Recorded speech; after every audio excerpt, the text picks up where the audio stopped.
Hello friends. Did you know that nearly 80% of those who watch my videos aren't subscribed? If you enjoy the content, I'd truly appreciate it if you hit that subscribe button. It helps a lot. Also, don't forget to leave a like and share your thoughts in the comments. Your interaction not only supports the channel's growth, but also helps these stories reach more people. Thank you all for being here. By the way, where are you watching from? Let me know in the comments.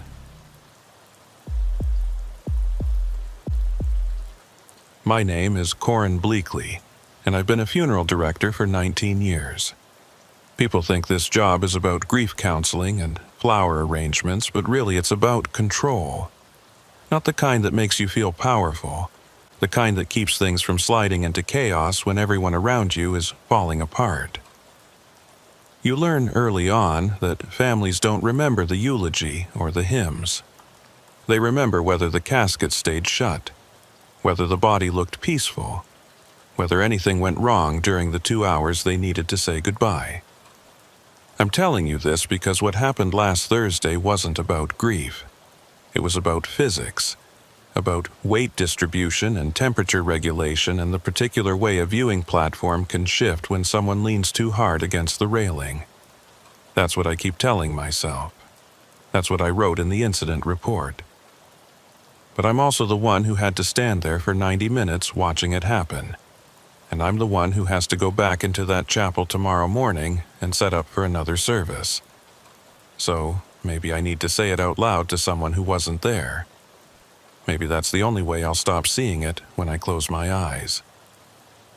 The family arrived at 2 in the afternoon. Extended family, the kind that fills both sides of a small chapel and spills into the hallway. The deceased was a woman in her early 70s, former schoolteacher, died in her sleep. Natural causes, no trauma. We'd done good work on her. Restorative care was minimal, just a little foundation to even out the skin tone and some work around the eyes where the lids had sunken slightly. She looked like herself. Peaceful, exactly what the family had requested. We'd dressed her in a navy blue dress with a white collar, hands folded across her abdomen, a small silver cross tucked between her fingers. Standard presentation. I'd checked everything twice that morning. The casket was a mid-range oak model with a champagne-colored interior, hinges oiled, lid tested for smooth operation. The viewing platform was the same one we'd used for 3 services that week. Solid, level, locked into place with the same steel pins we always used. The son was the first one to approach the casket. He was in his 40s, broad-shouldered, the kind of man who looked like he'd done physical work his whole life. He stood there for a long time, just staring down at her face. Didn't cry. Didn't speak. Just stood there with his hands in his pockets, shoulders slightly hunched. His wife joined him after a minute, and then the daughter, and then a steady stream of cousins, neighbors, friends. I stood in the back of the chapel near the door, hands clasped in front of me, the way I always do. Close enough to help if needed, far enough to give them space. The air conditioning was running on the lower setting. We keep it cool during viewings to slow any potential changes in the body, but not so cold that people complain. 68 degrees. I checked the thermostat twice. Around 2:45, I noticed the first shift. It was small. So small I almost convinced myself I'd imagined it. The woman's left hand, the one resting on top of the right, seemed to have moved slightly. Not lifted, not grasping. Just rotated a fraction of an inch, enough that the edge of her thumb was now touching the side of the cross instead of resting flat against her palm. I watched it for a full 30 seconds, trying to decide if the angle of light from the stained glass window had changed, or if someone brushing past the platform had caused a vibration I hadn't felt from where I was standing. Neither explanation felt right, but I didn't move toward the casket. You don't interrupt a viewing unless something is actively wrong, and a hand shifting a 1/4 inch doesn't qualify. Bodies settle. It's normal. Tissue relaxes, Joints release tension. Gravity does its work. I've seen it 100 times, but I kept watching. The son had moved to one of the pews, and now an older woman, maybe a sister, was standing at the casket, dabbing her eyes with a tissue. She leaned forward slightly, and I saw her lips moving. A prayer, probably, or just talking to the deceased the way people do when they need to say something they never got to say in life. She stayed there for maybe 3 minutes, and when she stepped back, I saw it again. This time it was the right hand. The fingers had curled inward just slightly, like someone had brushed a feather across her palm, and the muscles had responded on reflex. But there's no reflex in a dead body. Not after 3 days. Not after embalming. The formaldehyde stops all of that.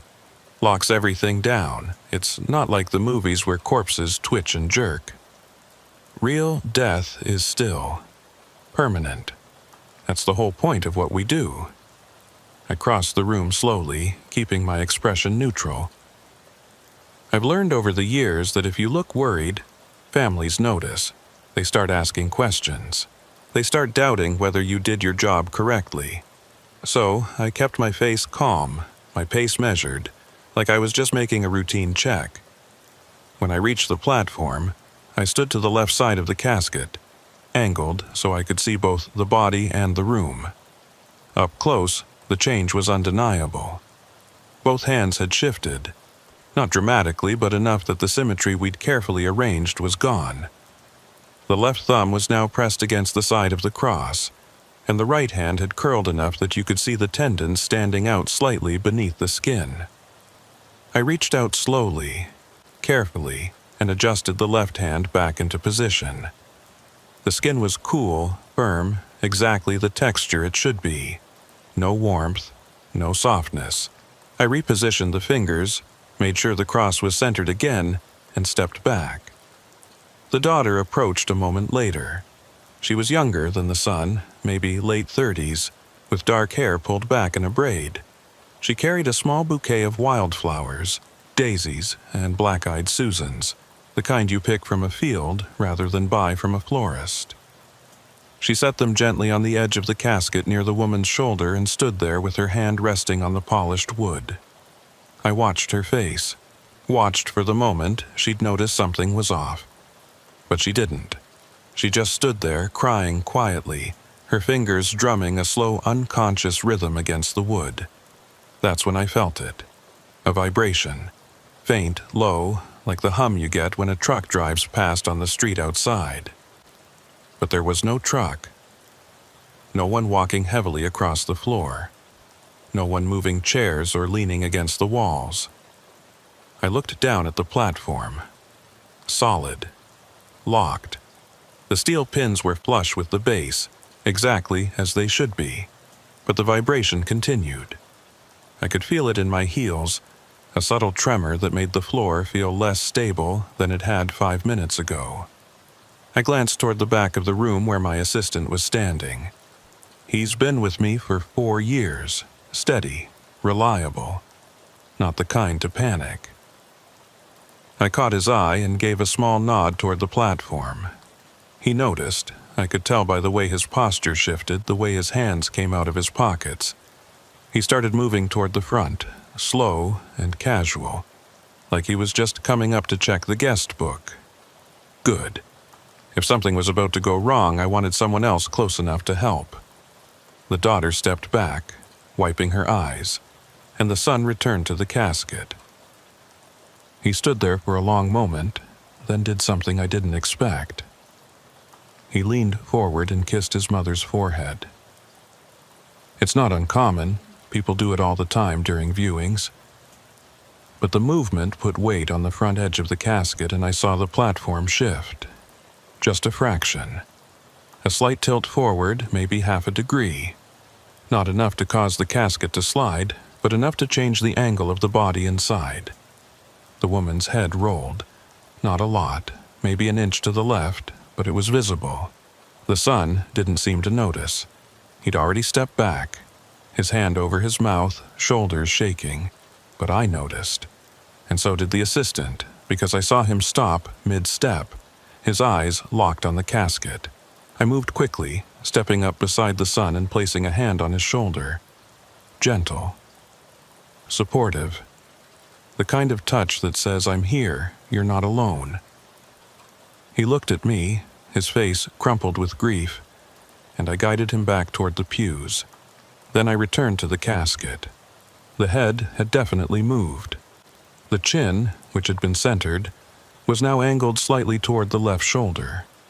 The mouth, which we'd carefully set with a bit of adhesive and internal support, looked looser. Not open, but not as firmly closed as it had been. I glanced at the assistant. He saw it too. I could tell by the way his jaw tightened. I reached into the casket and gently repositioned the head. It took more effort than it should have. The neck was stiff. Rigor mortis had come and gone days ago, but the embalming process leaves tissue firm, resistant. I had to apply steady pressure to rotate the head back to center, and when I did, I felt something give. Not a crack, not a tear. Just a subtle release, like a joint settling into place. I stepped back, checked the alignment, and adjusted the collar of her dress to make sure nothing looked disturbed. The son was still in the pew, his face in his hands. No one else seemed to have noticed. Good, that's the goal. Keep it invisible. Keep it smooth.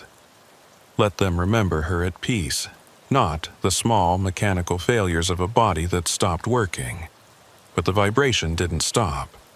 If anything, it got worse. I could feel it now, not just in the floor, but in the platform itself. A low, steady hum, like something underneath was running. I knelt down, pretending to adjust one of the floral arrangements at the base of the platform, and examined the pins. Still locked, still secure. I ran my hand along the edge of the platform, feeling for any give, any instability. Nothing. Solid as ever. But the hum continued. I stood up slowly, brushed off my knees, and walked back to my position near the door. The assistant joined me a moment later. He leaned in close, his voice barely above a whisper. Something's wrong with the platform. I didn't look at him, just kept my eyes on the room. I know. Should we stop the viewing? I considered it, weighed the options. If we stopped now, we'd have to explain why. We'd have to move the casket, reposition everything, possibly delay the service. Families don't forget that kind of disruption. It plants a seed of doubt, makes them wonder if something went wrong with the preparation, if the body wasn't treated properly, if we made a mistake. And I didn't know that something was wrong. Not really. The platform was stable. The casket wasn't moving. The body had shifted a little, but that's normal. That's explainable. I shook my head. Not yet, just keep watching. The next 20 minutes passed without incident. More people approached the casket, said their goodbyes, stepped away. The daughter returned with her husband, and they stood there together, holding hands.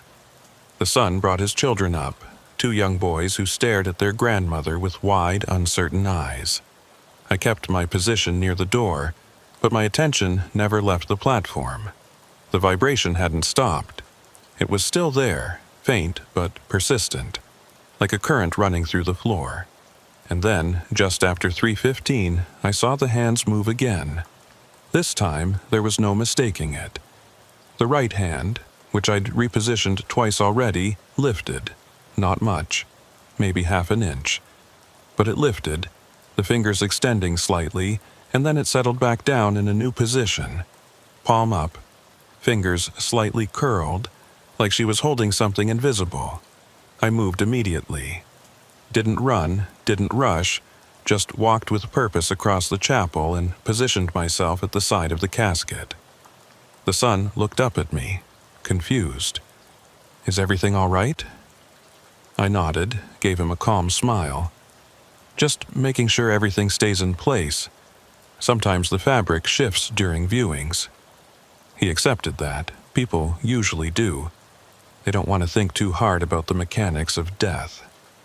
I adjusted the hand again, pressing it firmly back into position, and this time I used a small pin, the kind we keep for securing fabric, to anchor the sleeve of her dress to the lining of the casket. It's not something we usually do, but I needed to know if the hand moved again. If it did, the fabric would pull, and I'd see it immediately. I stepped back, checked the overall presentation, and returned to my position. The assistant caught my eye. I could see the question there, the concern, but I just shook my head. Not yet. We were 40 minutes into a 90-minute viewing. We could manage. We had to. At 3:30, the pastor arrived. He was an older man, thin and soft-spoken, the kind who'd probably spent his whole life in small congregations. He approached the family first, offering condolences, and then moved to the casket. He stood there for a long time, his hands folded, his head bowed. I watched him, watched for any sign that he noticed something was off, but he just stood there silent, and then he reached out and placed his hand on the woman's folded hands. That's when everything went wrong. The moment his hand made contact, the body jerked. Not a small movement, not a settling, a full, violent spasm, like an electrical current had just run through it. The hands clenched. The shoulders lifted. The head snapped to the right. The pastor stumbled backward, his face pale, his mouth open in shock. The family saw it. Everyone saw it. The room went silent. Dead silent. The kind of silence that isn't peaceful. It's the silence of held breath, of minds trying to process something that doesn't make sense. I moved fast, faster than I've moved in years. I was at the casket in 3 steps, my hands on the edge, my body blocking the view. "It's all right," I said, loud enough for everyone to hear. Just a shift in the platform, completely normal. It wasn't normal. Nothing about it was normal. But I needed to control the narrative. Needed to give them something to hold on to that wasn't terror. The assistant was already moving, positioning himself on the other side of the casket, helping me stabilize it. Together, we lifted the casket slightly, just enough to check the platform underneath. The pins were still in place. The platform wasn't tilted. There was no mechanical explanation for what had just happened. But I couldn't say that. I couldn't tell a room full of grieving people that their mother, their grandmother, their friend, had just moved on her own. So I lied. The locking mechanism shifted. We'll have it secured in just a moment. The family stayed back, watching, uncertain. The pastor was still pale, his hand pressed to his chest. I could see his fingers shaking. We repositioned the body. It took both of us. The woman's hands had clenched so tightly that I had to pry the fingers open, one by one, and even then they felt resistant, like she didn't want to let go. Her head had turned so far to the right that the neck looked wrong, the angle too sharp. I rotated it back, slowly, feeling the resistance in the tissue, and when it finally settled into place, I heard a faint sound. Not a crack, not a pop, something quieter, like air escaping from a long sealed space. The assistant heard it too. I could tell by the way his hands froze for a second before he continued adjusting the dress. We worked in silence, quickly, efficiently, repositioned the hands, smoothed the fabric, checked the face. When we were done, she looked peaceful again, exactly as she had at the start of the viewing. I stepped back, nodded to the assistant, and turned to face the family. "Everything's secure now," I said. "I apologize for the disruption. Sometimes the mechanisms we use to support the casket can settle during a viewing, especially with temperature changes in the room. It's nothing to worry about." The son stood up slowly. He looked at me, then at the casket, then back at me. She moved. I met his eyes, kept my voice calm. The platform shifted. It can create the appearance of movement. I assure you, everything is stable now. He didn't look convinced, but he didn't argue. People don't, usually. They want to believe you. They need to believe you. Because the alternative is too frightening. He sat back down, and slowly, hesitantly, people began to approach the casket again. But the energy in the room had changed. The grief was still there, but now it was laced with unease, with doubt. I could feel it in the way people moved, the way they glanced at each other. The viewing continued, but it was different now, subdued, careful. I stayed close to the casket for the rest of the service. Didn't move from my position. Didn't take my eyes off the body. The vibration in the platform was still there, faint but persistent. And every few minutes I'd see a small shift, a finger twitching. The fabric of her dress moving slightly, like something underneath was breathing. But nothing as dramatic as before, nothing that would cause another panic. At 4:30, the viewing ended. The family filed out slowly, reluctantly, the way families always do. The son was the last to leave. He stood at the door for a long moment, looking back at the casket, and then he turned to me. "You'll take care of her?" I nodded, of course. When the room was finally empty, I locked the door. The assistant and I stood on either side of the casket, looking down at the woman's face. She looked peaceful, still. Exactly as a body should look. But I could still feel the vibration in the platform, faint and steady like a heartbeat that refused to stop. "What do we do?" the assistant asked. I didn't answer right away, just stood there thinking. We had a burial scheduled for the next morning. The family would be back at 9.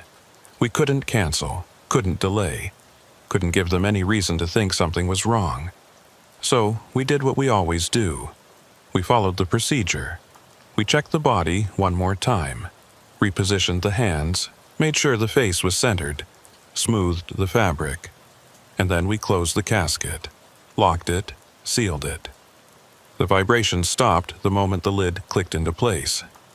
I don't know what caused it. I've gone over every detail 100 times. The platform was stable. The temperature was controlled. The body was properly prepared. There's no medical explanation for what happened. No mechanical failure. No environmental factor. But I also know what I saw. What we both saw. And I know that when I go back into that chapel tomorrow morning, I'll check the casket one more time before the family arrives. I'll make sure the locks are secure. I'll make sure nothing has shifted. And I'll stand there during the burial, watching, waiting, hoping that whatever was vibrating under that platform stays buried when we lower her into the ground. Because some things don't have explanations.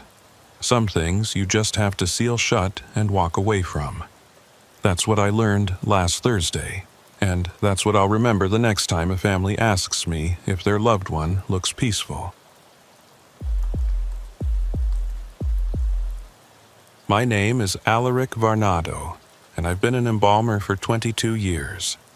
I work the night shift because that's when most bodies arrive, and because I prefer the silence. During the day, this place is full of voices. Families crying, phones ringing, salespeople trying to upsell caskets. At night, it's just me and the preparation room and whatever comes through the door. That's how I like it. Clean, quiet, controlled. You learn things in the silence that you'd never notice in the noise.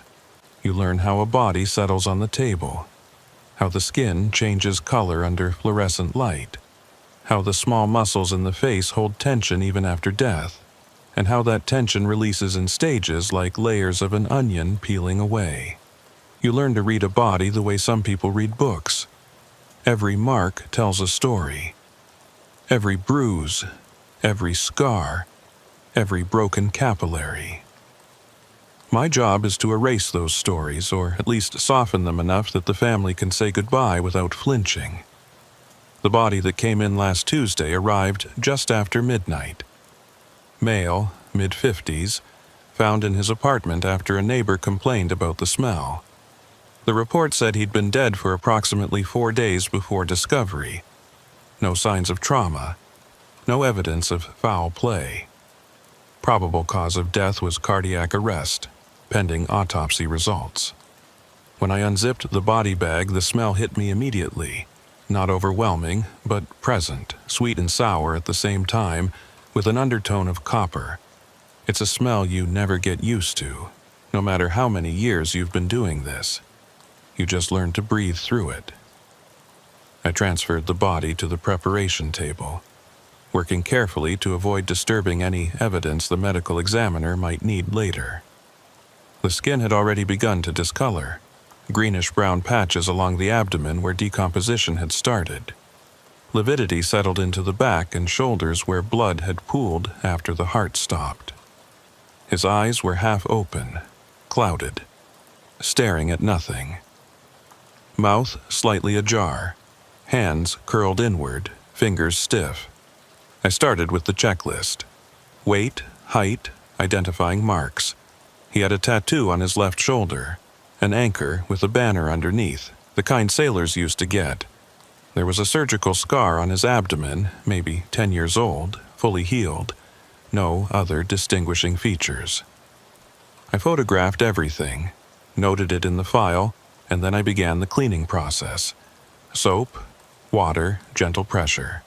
I washed his face first, using a soft cloth to remove the residue that had built up around his eyes and mouth. The skin was cool, but not cold. Room temperature, which meant he'd been in the bag long enough for the chill of the morgue to fade. That's normal. Bodies equilibrate. They match whatever environment they're in. I worked methodically, section by section, washing away the traces of death and decay, preparing the surface for what came next. When I finished cleaning, I stepped back and looked at him, really looked. This is the part most people don't understand. Before you start the embalming process, you have to see the person, not the body, not the corpse. The person. You have to imagine them alive, moving, talking. You have to picture the way their face looked when they smiled, the way their hands gestured when they spoke, because that's what you're trying to recreate. Not life exactly, but the memory of it, the shape of it. I studied his face, the lines around his eyes, the set of his jaw. He'd been a smoker.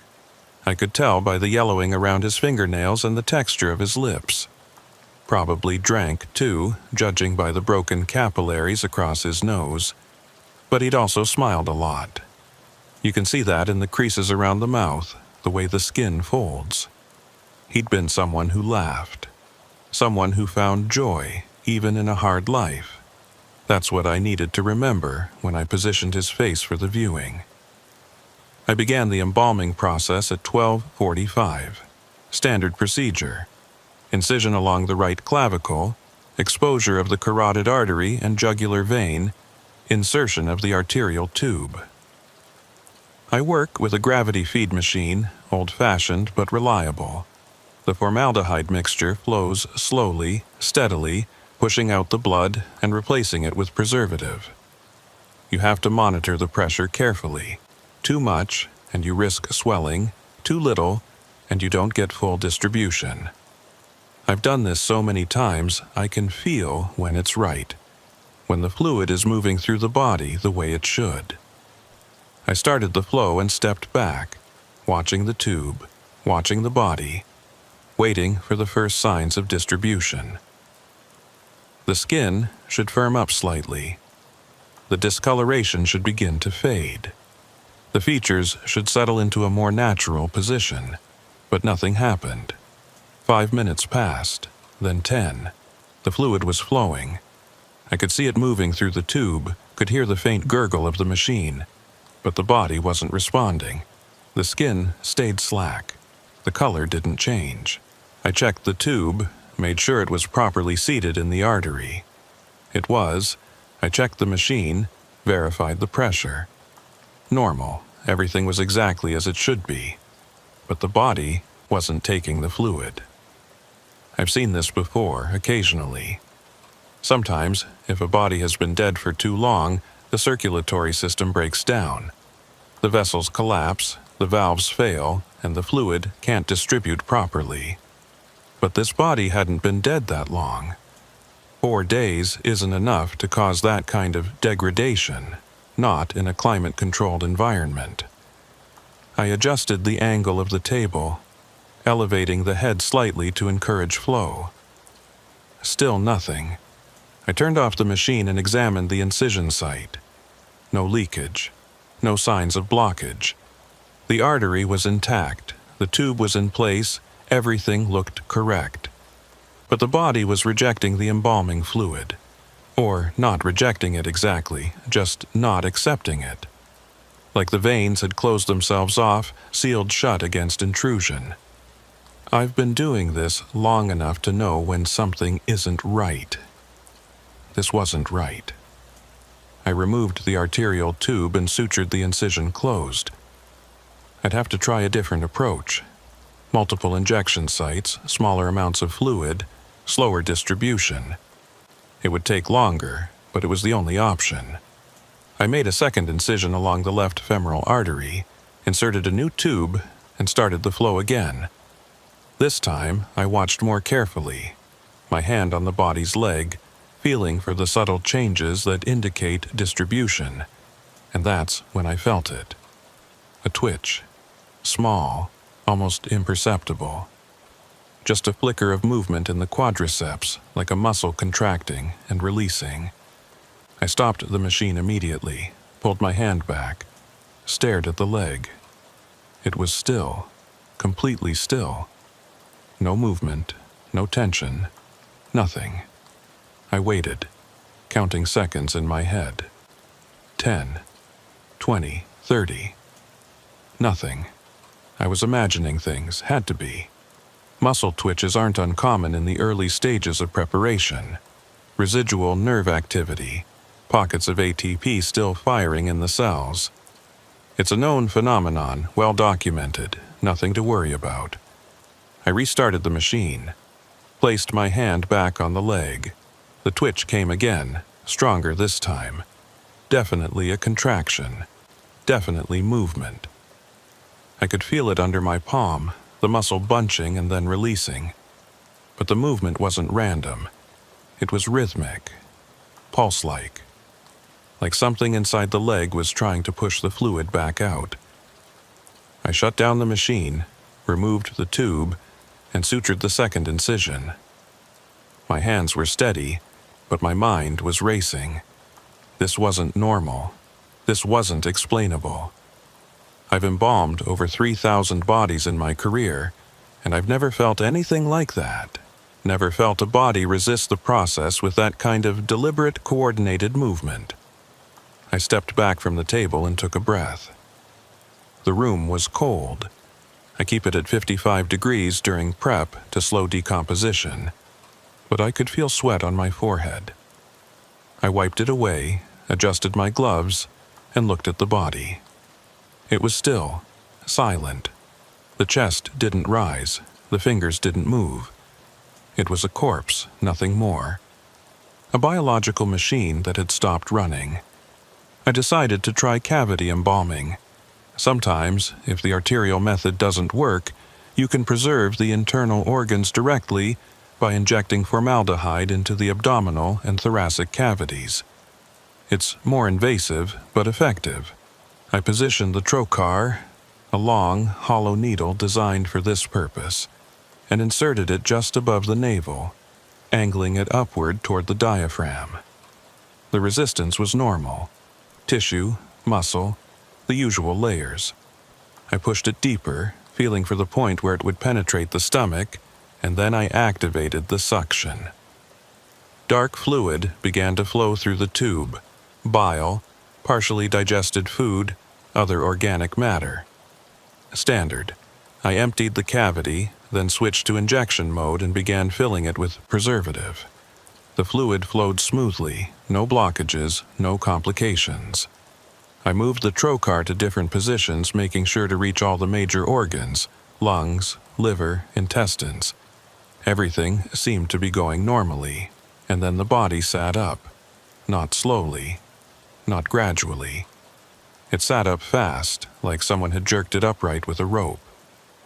The trocar was still inside the abdomen, still connected to the machine. and when the body moved, the tube pulled taut and then snapped free. Formaldehyde sprayed across the table, across my apron, across the floor. I stumbled backward, hit the counter behind me, knocked over a tray of instruments. The sound was deafening in the silence. Metal clattering on tile, glass breaking, my own breath coming in short, sharp gasps. The body was sitting upright on the table, arms hanging at its sides, head tilted forward, chin resting on its chest. I stared at it, my heart hammering, my mind trying to process what I was seeing. Bodies don't sit up. Not on their own. Not without assistance. It's physically impossible. The muscles are dead. The nervous system is offline. There's no mechanism for voluntary movement. But I was looking right at it. A body sitting upright, completely still.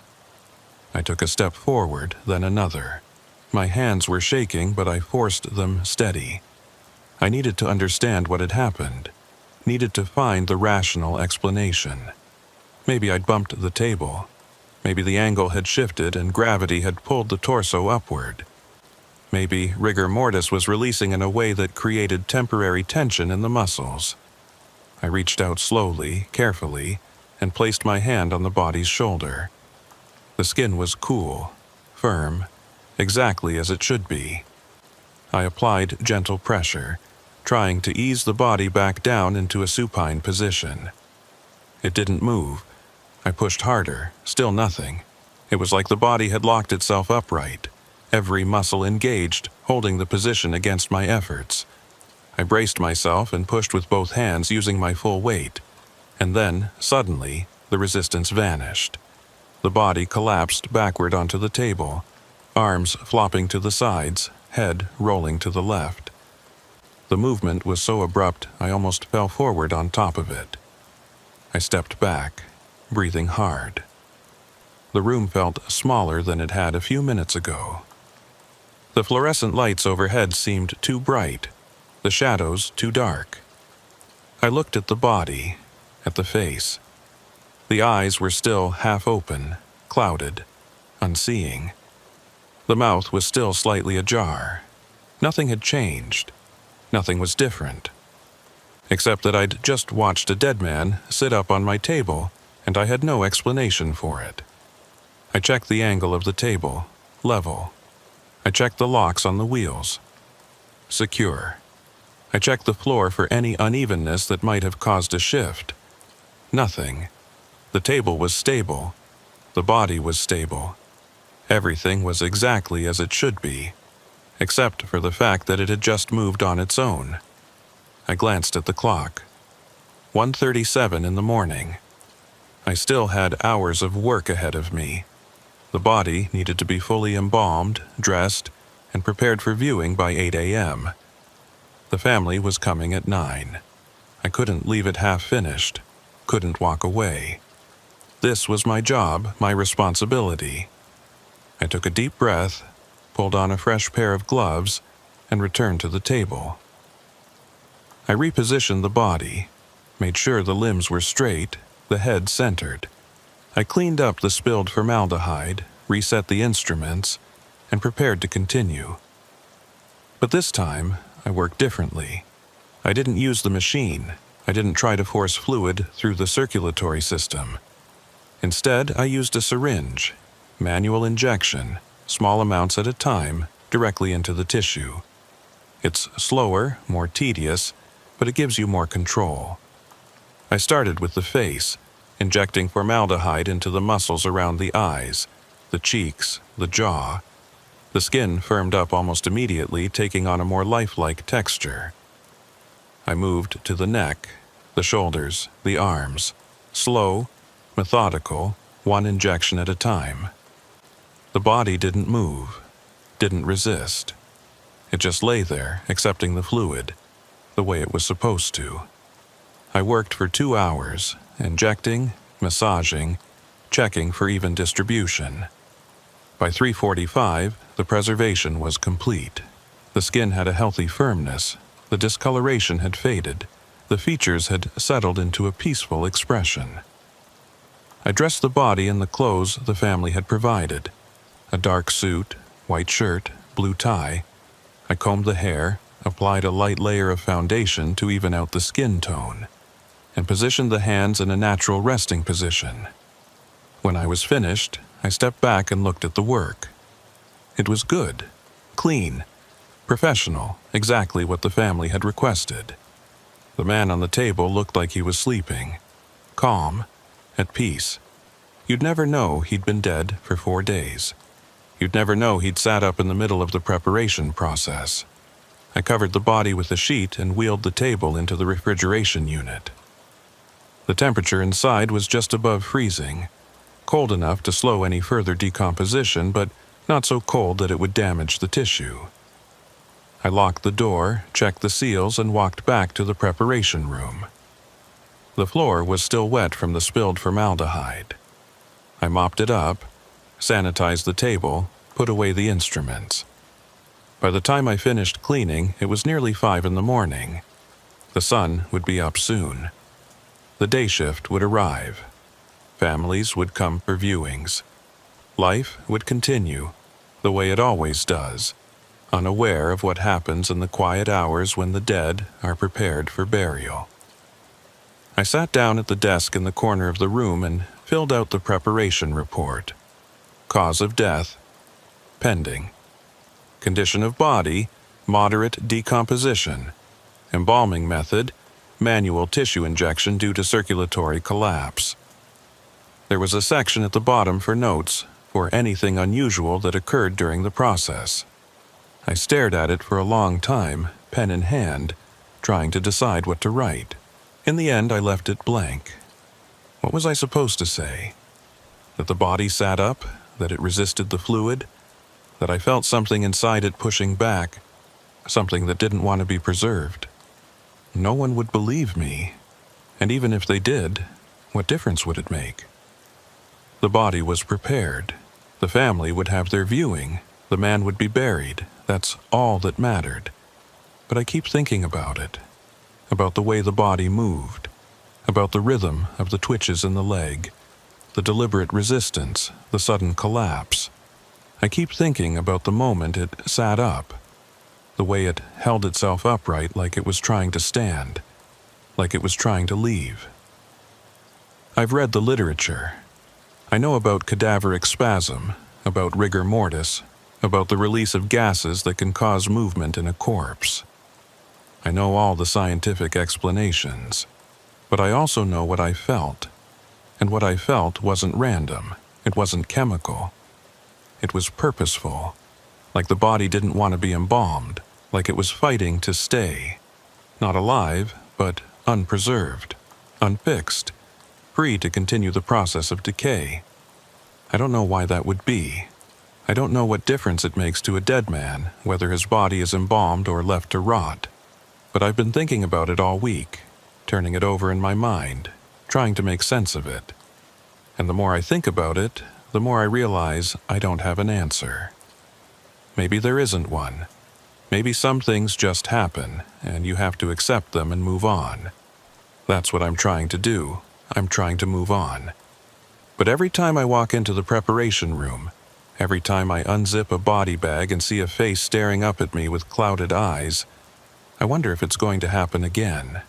If I'm going to feel that twitch, that resistance, that deliberate pushback against the work I'm trying to do. The family came at 9, just like they were supposed to. They viewed the body, cried, said their goodbyes. They told me I'd done a beautiful job, that he looked so peaceful, so much like himself. They thanked me, shook my hand, and then they left, and I was alone again, standing in the empty viewing room, looking at the casket. I wanted to open it, wanted to check one more time, to make sure the body was still lying flat, still positioned correctly. But I didn't. I just stood there, listening to the silence, feeling the cold air from the vents, and then I walked away. I locked the doors, turned off the lights, and went home. I didn't sleep. I haven't been sleeping well this week. Every time I close my eyes, I see that body sitting up. I see the way it moved, fast and sudden, like it had been waiting for the right moment, like it had been holding still on purpose and then decided it didn't need to anymore. I know it's not rational. I know there's a logical explanation for what happened. Gas buildup in the abdominal cavity, muscle contractions caused by the trocar, a shift in the table that I didn't notice. Something, anything. But the rational part of my brain keeps getting drowned out by the part that was there, that felt it, that watched it happen. That part knows what it saw. And it's not letting go. I'm supposed to work again tonight. Another body came in this afternoon, and it's waiting for me in the refrigeration unit. I'll do the same thing I always do. I'll clean it, prepare it, embalm it. I'll follow the procedure step by step, exactly as I've been trained. And I'll try not to think about what happened last Tuesday. I'll try not to wonder if the body on my table tonight is going to sit up, if it's going to resist the fluid, if it's going to push back. But I'll be ready, just in case. I've started keeping a second syringe on the table, filled and capped, within easy reach. I've started working faster, more efficiently, minimizing the time between incision and preservation. And I've started talking to them. Not prayers, not ceremonies. Just simple acknowledgement. A quiet greeting when I first open the body bag. A few words while I work, letting them know what I'm doing, why I'm doing it. It's something I never used to do. I always believed in silence, in professionalism, in keeping the boundary clear between the living and the dead. But maybe that boundary isn't as clear as I thought. Maybe the dead can hear us. Maybe they understand, on some level, that we're trying to help, that we're not the enemy, that all we want is to give them a little more time. A few more days of looking whole, of being recognized, before the earth takes them back. I don't know if it makes a difference, but I'm going to keep doing it, because the alternative, the silence, the cold efficiency, the assumption that a body is just a thing to be processed, that doesn't feel right anymore.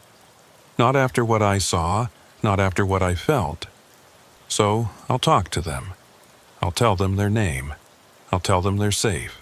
And I'll hope that whatever part of them is still listening, still present, still clinging to the edges of this world, I'll hope that it hears me, and that it lets go. My name is Leland Fosdick, and I run the crematory at Hillcrest Memorial Services.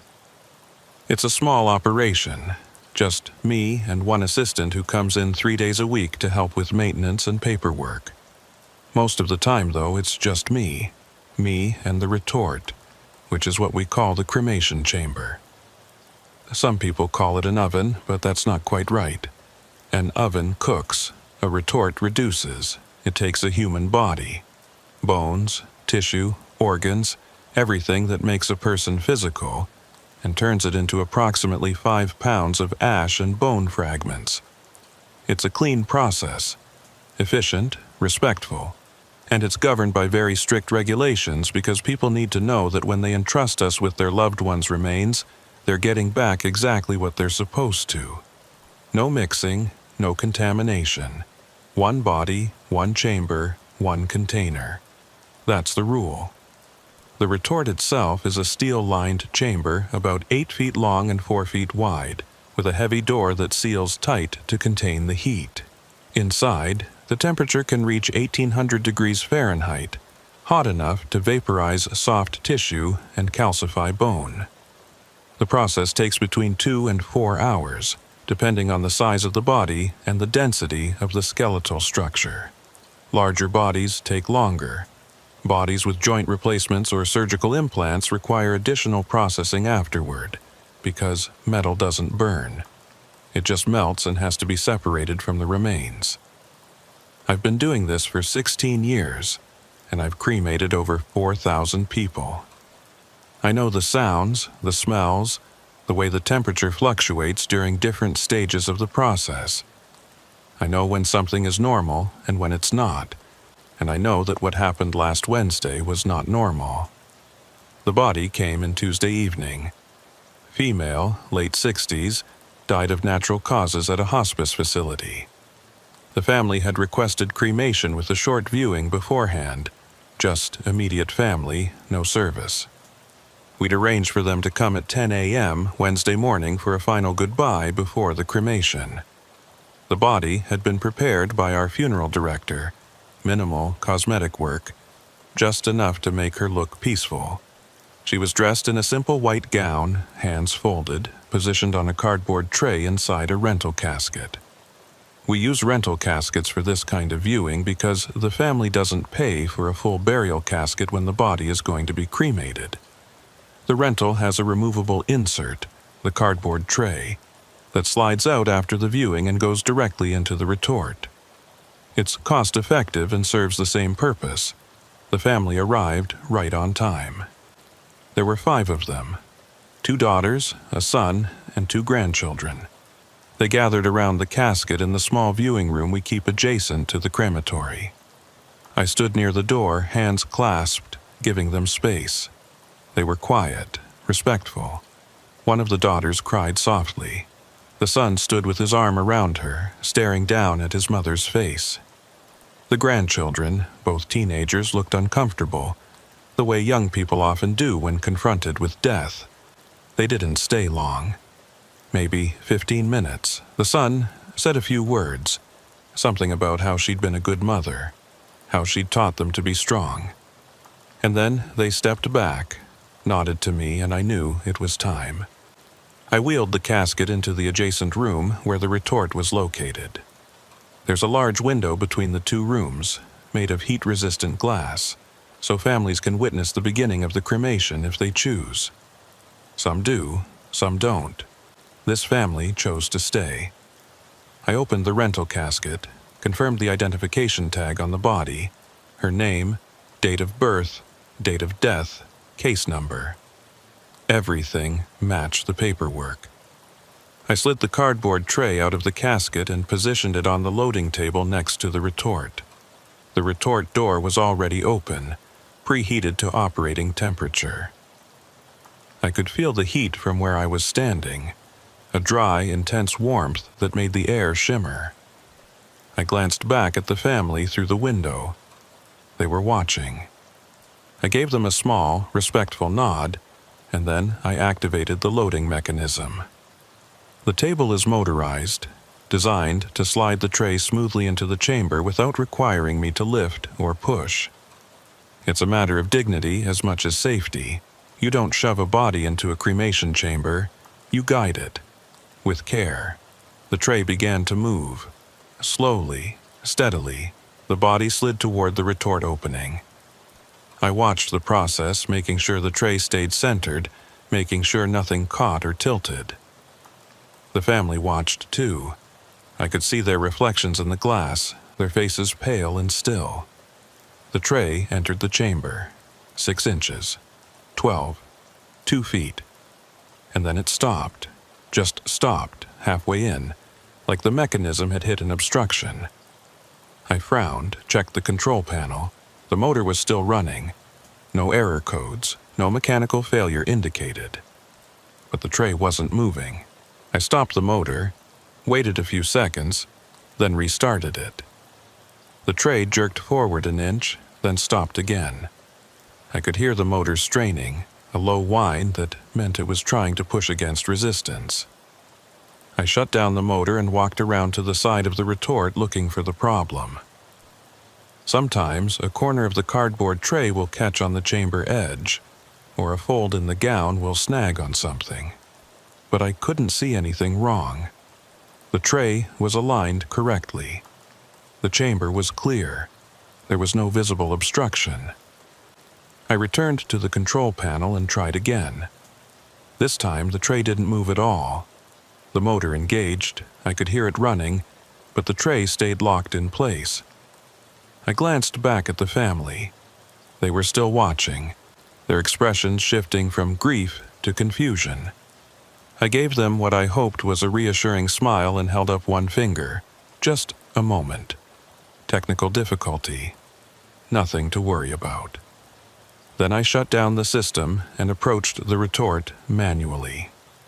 The heat was intense this close. I could feel it on my face, my hands, even through my protective gear. I reached into the chamber carefully, trying to get a grip on the edge of the tray so I could pull it back out and check for issues. My fingers brushed the cardboard, and that's when I felt it. Movement. Not the tray shifting under my touch, not vibration from the motor. Movement from the body itself. A ripple, subtle but unmistakable, running along the torso. I yanked my hand back, my pulse spiking. I stood there for a moment, breathing hard, telling myself I'd imagined it. Heat does strange things. It warps perception, makes you see movement where there isn't any. I wiped sweat from my forehead and reached in again, this time gripping the tray more firmly. And again I felt it, a contraction, like a muscle tensing and releasing. But that's impossible. The body had been dead for over 48 hours. It had been refrigerated, embalmed, prepared. There's no muscular activity left at that stage. No nerve function, no biological processes that could cause movement. I pulled the tray out of the retort. It came easily this time, no resistance, sliding smoothly back onto the loading table. I looked down at the body. She looked exactly as she had before. Peaceful, still. Hands folded, eyes closed, face relaxed. Nothing had changed. Nothing was different. I checked the gown, looking for any signs that it had snagged or bunched up during the loading process. It was smooth, undisturbed.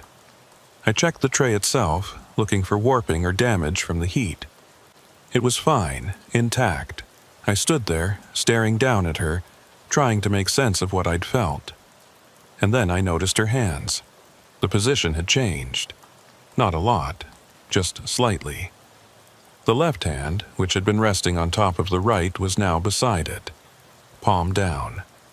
Fingers spread, like she'd moved it herself.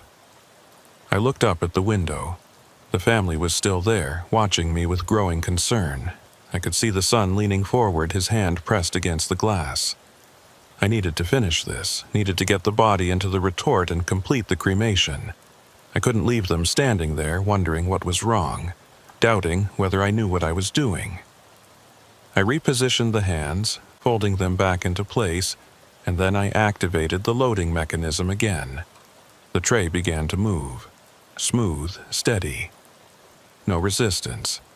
It slid into the retort chamber without issue, disappearing into the heat, and when it was fully inside, I closed the door. The heavy steel panel swung shut with a solid clunk, and I engaged the locking mechanism. Sealed, secure. I turned to the family, gave them a nod, and then I activated the cremation cycle. The retort roared to life. You can hear it through the walls, a deep, steady rumble as the burners ignite and the temperature inside the chamber climbs. I monitor the process on a digital display panel. Temperature, oxygen levels, time elapsed. Everything is tracked, recorded, documented. The family stayed for the first few minutes, watching through the window as the chamber glowed brighter, the heat building. And then, quietly, they left. I heard the outer door close, heard their footsteps fading down the hallway. And then it was just me and the retort. I pulled up a chair and sat down in front of the control panel, the way I always do. The process takes hours, and I don't leave the building while it's running. It's a matter of protocol, but also respect. Someone should be present. Someone should bear witness. 30 minutes into the cycle, I heard the first sound. It was faint, almost inaudible under the roar of the burners, a tapping, rhythmic, like knuckles rapping on glass. I stood up, walked to the observation window on the retort door and looked inside. The chamber was glowing orange-white, the heat so intense that the air inside looked liquid. I could see the outline of the tray, the shape of the body, but details were lost in the brightness. The tapping continued. Steady. Persistent. I pressed my ear to the door, trying to locate the source. It wasn't coming from inside the chamber. It was coming from somewhere else. Somewhere in the walls, maybe, or the ventilation system. Expansion and contraction from the heat, that's all it was. Metal expanding, joints settling, normal sounds. But it didn't sound normal, it sounded deliberate, like someone was trying to get my attention. I walked around the retort, checking the exterior panels, the exhaust vents, the gas lines. Everything looked fine, secure, no loose parts, no signs of malfunction. The tapping stopped. I returned to the control panel and checked the readout. Temperature was holding steady at 1700 degrees. Oxygen flow was normal. Time elapsed, 42 minutes.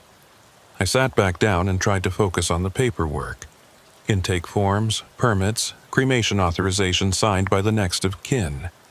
But I kept glancing at the chamber, kept listening for that sound. It didn't come back, not for a while. An hour into the cycle, the temperature spiked. Not gradually, suddenly. The readout jumped from 1700 to 1900 in less than a minute. I stood up, alarmed, and checked the burner controls. They were set correctly.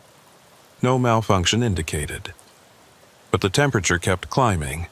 1950, 2000, 2100. The chamber wasn't designed to go that high. At those temperatures, the steel lining could warp. The refractory bricks could crack. I could damage the entire system. I shut down the burners manually, cutting off the gas flow. The temperature should have started dropping immediately, but it didn't. It held steady at 2100, like something inside the chamber was generating its own heat. I grabbed the emergency shutdown lever and pulled it. The entire system powered down. Burners, ventilation, digital displays. Everything went dark except for the glow from inside the chamber, visible through the observation window. That glow should have started fading as soon as I cut the power. But it didn't. It stayed bright, steady, and then it started to pulse. Slow, rhythmic pulses, like a heartbeat. Bright, dim, bright, dim. I backed away from the retort, my hands shaking. This wasn't mechanical. This wasn't a malfunction. This was something else. I grabbed my phone, ready to call for help, and that's when I heard it again. The tapping. Louder this time. Faster, coming from inside the chamber. I approached the observation window slowly, every instinct telling me to get out of the building, to leave and not come back. But I couldn't. There was a body in that chamber. A person who had been entrusted to my care. I had a responsibility. I looked through the window, squinting against the brightness, and I saw movement. Inside the chamber, the body was moving. Not twitching, not spasming, moving. The arms were no longer folded across the chest. They were extended, reaching upward, hands pressed against the inside of the door. The fingers were spread wide, flat against the steel, and they were tapping. That was the sound I'd been hearing. The body, inside the chamber, knocking on the door. I stumbled backward, my breath coming in short gasps. This wasn't possible. At those temperatures, soft tissue vaporizes, muscles burn away, tendons snap. There's nothing left to move, nothing left to contract.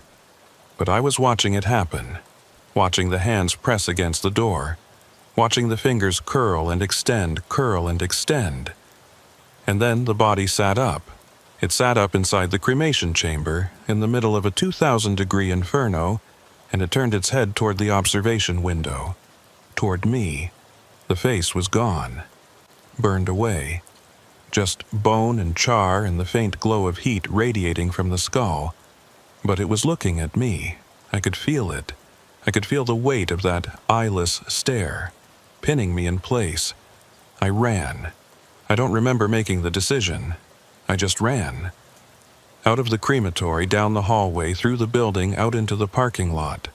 I stood there in the cold morning air, shaking, gasping, my heart hammering so hard I thought it might break through my ribs. I looked back at the building. Smoke was rising from the chimney, thick, black smoke, more than there should be. I pulled out my phone and called the fire department. Told them there was a malfunction at the crematory, possible fire hazard, need immediate assistance. They arrived 12 minutes later. By then, the smoke had stopped. The building was quiet. No flames. No visible damage. The fire chief and I went inside together. The crematory room was exactly as I'd left it. Retort door closed, control panel dark, emergency shutdown still engaged. The chief checked the chamber, examined the burners, inspected the ventilation system. Everything was intact. No signs of overheating, no damage. He looked at me with a mixture of concern and suspicion. "You said there was a fire." I nodded, tried to explain. The temperature spike, the smoke, the sounds. He listened, his expression neutral, and then he asked if I'd been working alone. I said yes. He suggested I might have been experiencing heat exhaustion, stress, fatigue. Suggested I take a break. Maybe see a doctor. I didn't argue. I just thanked him and waited for him to leave. When I was alone again, I stood in front of the retort staring at the door. I didn't want to open it. Didn't want to see what was inside. But I had to. I had to know. I disengaged the emergency shutdown, powered up the system, and let the chamber cool for 2 hours. When the temperature dropped below 200 degrees, I unlocked the door and pulled it open. Inside, on the tray, were the remains.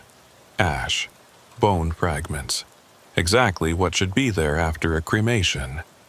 No body, no hands pressed against the door, no skull turned toward me. Just the clean, white remnants of a human skeleton, reduced to its most basic components. I processed the remains the way I always do. Removed the tray, transferred the ash and bone to the cremulator for final grinding, poured the processed remains into a temporary container. Everything was normal, routine, but I can't stop thinking about what I saw, what I felt, the way the temperature spiked, the way the hands moved, the way the body sat up and turned toward me. I've gone over it 1,000 times, looking for a rational explanation. Heat-induced muscle contractions, gases expanding inside the body, creating the illusion of movement. Stress-related hallucinations brought on by fatigue and isolation. Any of those things could explain what happened. All of them together could explain it. But none of them feel right, because I know what I saw, and I know it wasn't random, it wasn't accidental, it was deliberate. Like the body didn't want to burn, like it was trying to get out. I've worked in cremation for 16 years, and I've never believed in anything beyond the physical.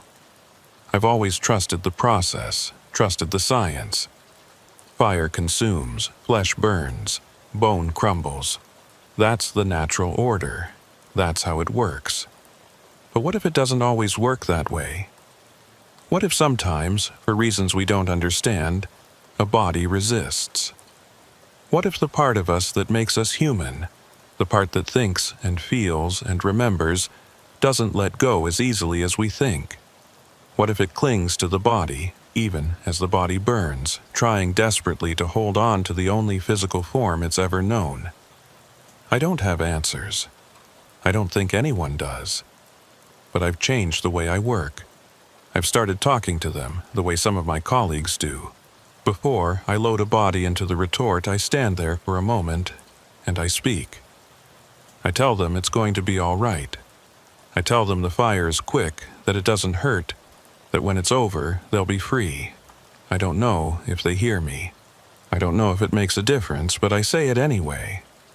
Because maybe, on some level, they need to hear it. Maybe they need to know that someone is there, that someone is paying attention, that they're not being thrown into the fire and forgotten. The family came back the next day to collect the ashes. I met them in the lobby, handed them the urn, expressed my condolences. They thanked me, told me I'd done a respectful job, that they appreciated the care I'd taken. And then they left, and I was alone again. I went back to the crematory and stood in front of the retort.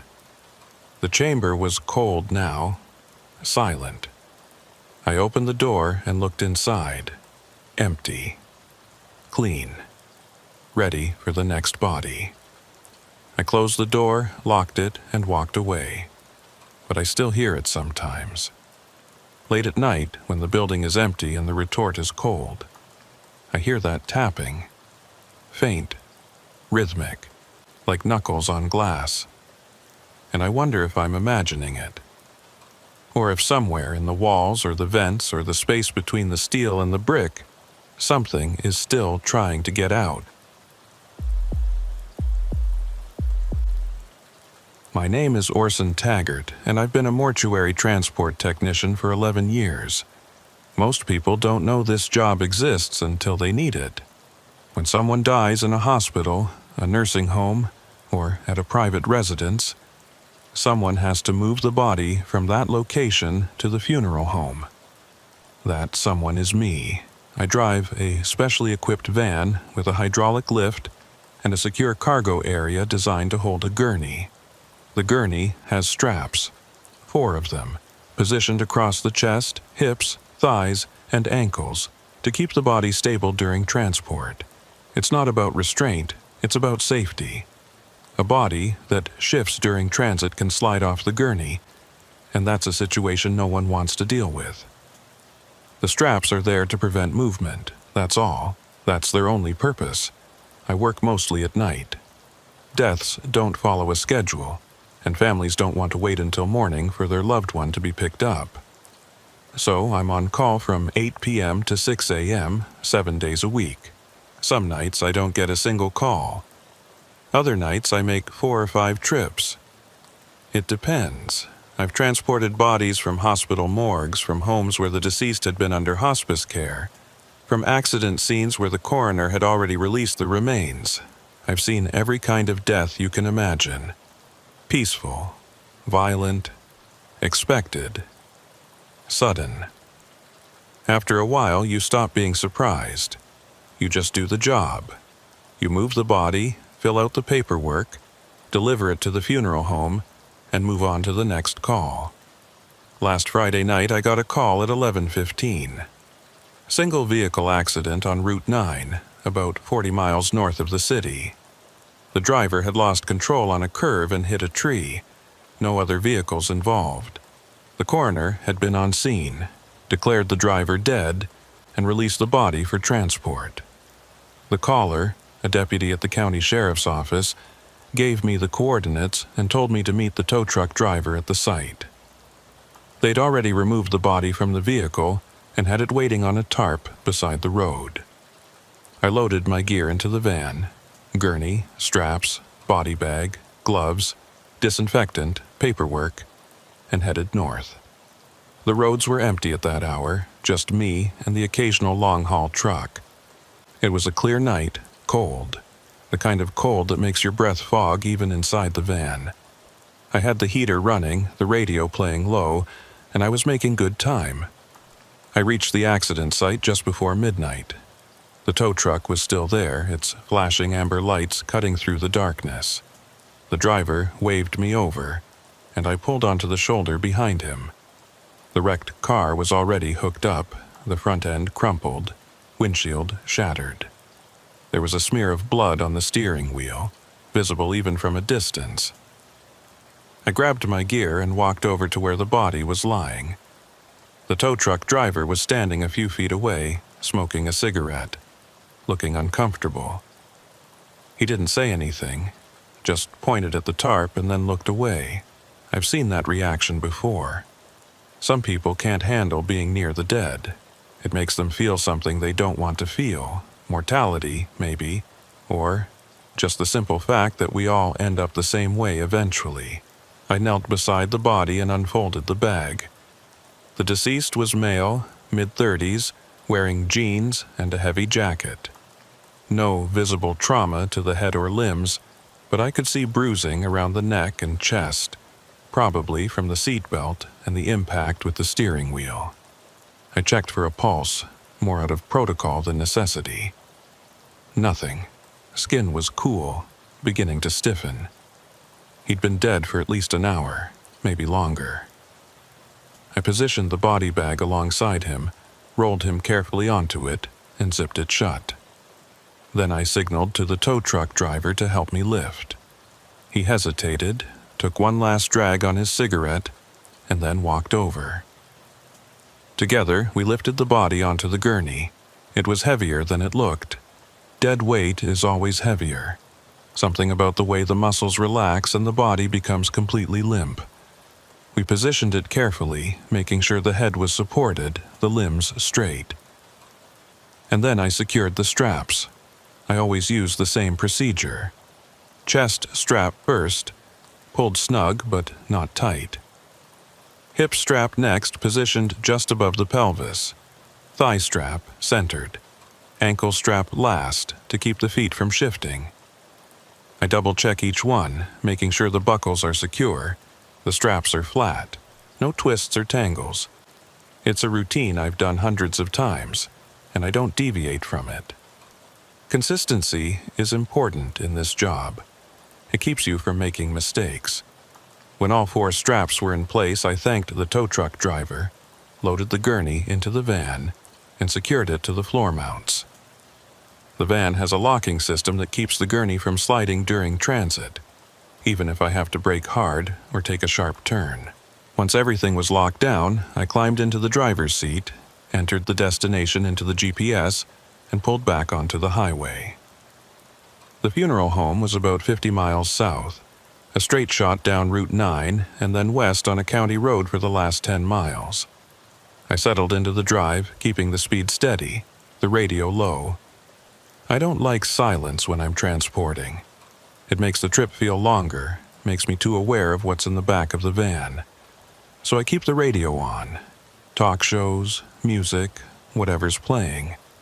Just background noise to fill the space. I'd been driving for maybe 20 minutes when I felt the first shift. It was subtle, barely noticeable. Just a slight change in the weight distribution of the van, like something in the cargo area had moved. I glanced in the rearview mirror. The gurney was where it should be, locked in place, straps secure. I couldn't see the body itself. The cargo area is separated from the cab by a solid partition, but I could see the edge of the gurney, and it hadn't moved. I adjusted the mirror and kept driving. 5 minutes later, I felt it again. A shift. Heavier this time, enough that the van swayed slightly to the right. I slowed down, checked the mirror again. Nothing. The gurney was stable. I told myself it was the wind. There'd been gusts all night, strong enough to push against the side of the van on open stretches of road. Or maybe the road surface was uneven, causing the suspension to shift. Either explanation made sense. Both were more logical than the alternative. I kept driving, but I couldn't shake the feeling that something was wrong. It's a feeling you develop after years of doing this kind of work, a sixth sense for when things aren't quite right. I've learned to trust it. I pulled over at the next rest area, put the van in park, and got out. The cargo area has a side door that opens to give access to the gurney without having to go through the back. I unlocked it and pulled it open. The gurney was exactly where I'd left it, locked into the floor mounts, straps in place. I walked around to the other side, checking the securing mechanisms. Everything was tight, secure. I checked the body bag, zipped shut, no tears, no visible issues. I ran my hand along the straps, feeling for any slack. Nothing. Everything was exactly as it should be. I stood there for a moment, listening to the wind, the distant sound of traffic on the highway, and then I heard something else, a faint sound, almost inaudible, like fabric sliding against fabric. I looked at the body bag. The chest area seemed higher than it had been. Not by much. Just a slight elevation, like the body had taken a breath. But that's impossible. The dead don't breathe. I reached out and pressed my hand against the bag, feeling through the thick vinyl for any change in the body's position. The chest was firm, still, exactly as it should be. No rise and fall, no movement. I was imagining things, fatigue, probably, or the stress of working alone at night on empty highways. I closed the cargo door, locked it, and got back in the driver's seat. I sat there for a minute, collecting myself, and then I pulled back onto the highway. The GPS showed 32 miles to the funeral home. 40 minutes, maybe less if traffic stayed light. I could make it. I accelerated to highway speed and focused on the road. The yellow lines painted on the asphalt, the reflective signs marking the exits, the red taillights of a semi-truck a quarter mile ahead. Anything to keep my mind occupied. Anything to stop thinking about the sound I'd heard, the way the chest had looked elevated, the feeling that something in the cargo area wasn't quite right. 10 miles later, I felt the shift again. This time, it was unmistakable. The entire van lurched to the right, hard enough that I had to correct the steering to keep from drifting into the shoulder. I slowed down, gripping the wheel tighter, my pulse accelerating. In the rearview mirror, I could see the gurney. It had moved. Not a lot, maybe 2 inches to the right, but enough that it was no longer centered between the floor mounts. That shouldn't be possible. The locking mechanism is designed to hold a gurney in place even during a collision. A simple shift in weight shouldn't be enough to move it. I pulled over again, this time onto a wider shoulder with better lighting from a nearby overpass. I killed the engine, grabbed a flashlight from the glove box, and went to the cargo area. When I opened the door, I knew immediately that something was wrong. The gurney had definitely moved. The left wheel was still locked into the floor mount, but the right wheel had come free. The strap system was intact, but the angle of the gurney had changed. It was tilted now, slanting to the right, and the body bag had shifted with it. The bag was no longer lying flat. The upper portion, the head and shoulders, was pressed against the right wall of the cargo area, and the lower portion, the legs and feet, had rotated to the left. It looked like the body inside had rolled, like it had turned onto its side. I set the flashlight on the floor, angled so it illuminated the gurney, and I reached for the straps. I needed to reposition everything, get the gurney locked back into place, straighten the body, secure the straps. Standard procedure for a shift during transport. I loosened the chest strap first, and that's when I saw it. The body bag was moving. Not the whole bag, just the midsection. A slow, rippling motion, like something inside was contracting and expanding. I froze, my hand still on the strap buckle, my breath caught in my throat.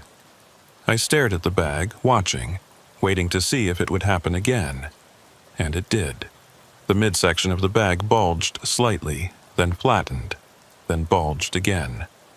Rhythmic. Steady. Like breathing. I stepped back, my mind racing through every possible explanation. Gas buildup in the abdomen. That's common in bodies that have been dead for several hours. Gases accumulate in the digestive tract and create pressure, sometimes enough to cause the abdomen to distend. That had to be it. That had to be what I was seeing. Just gases, just biology, just the natural process of decomposition.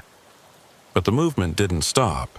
It continued, steady and rhythmic, and now I could hear it too.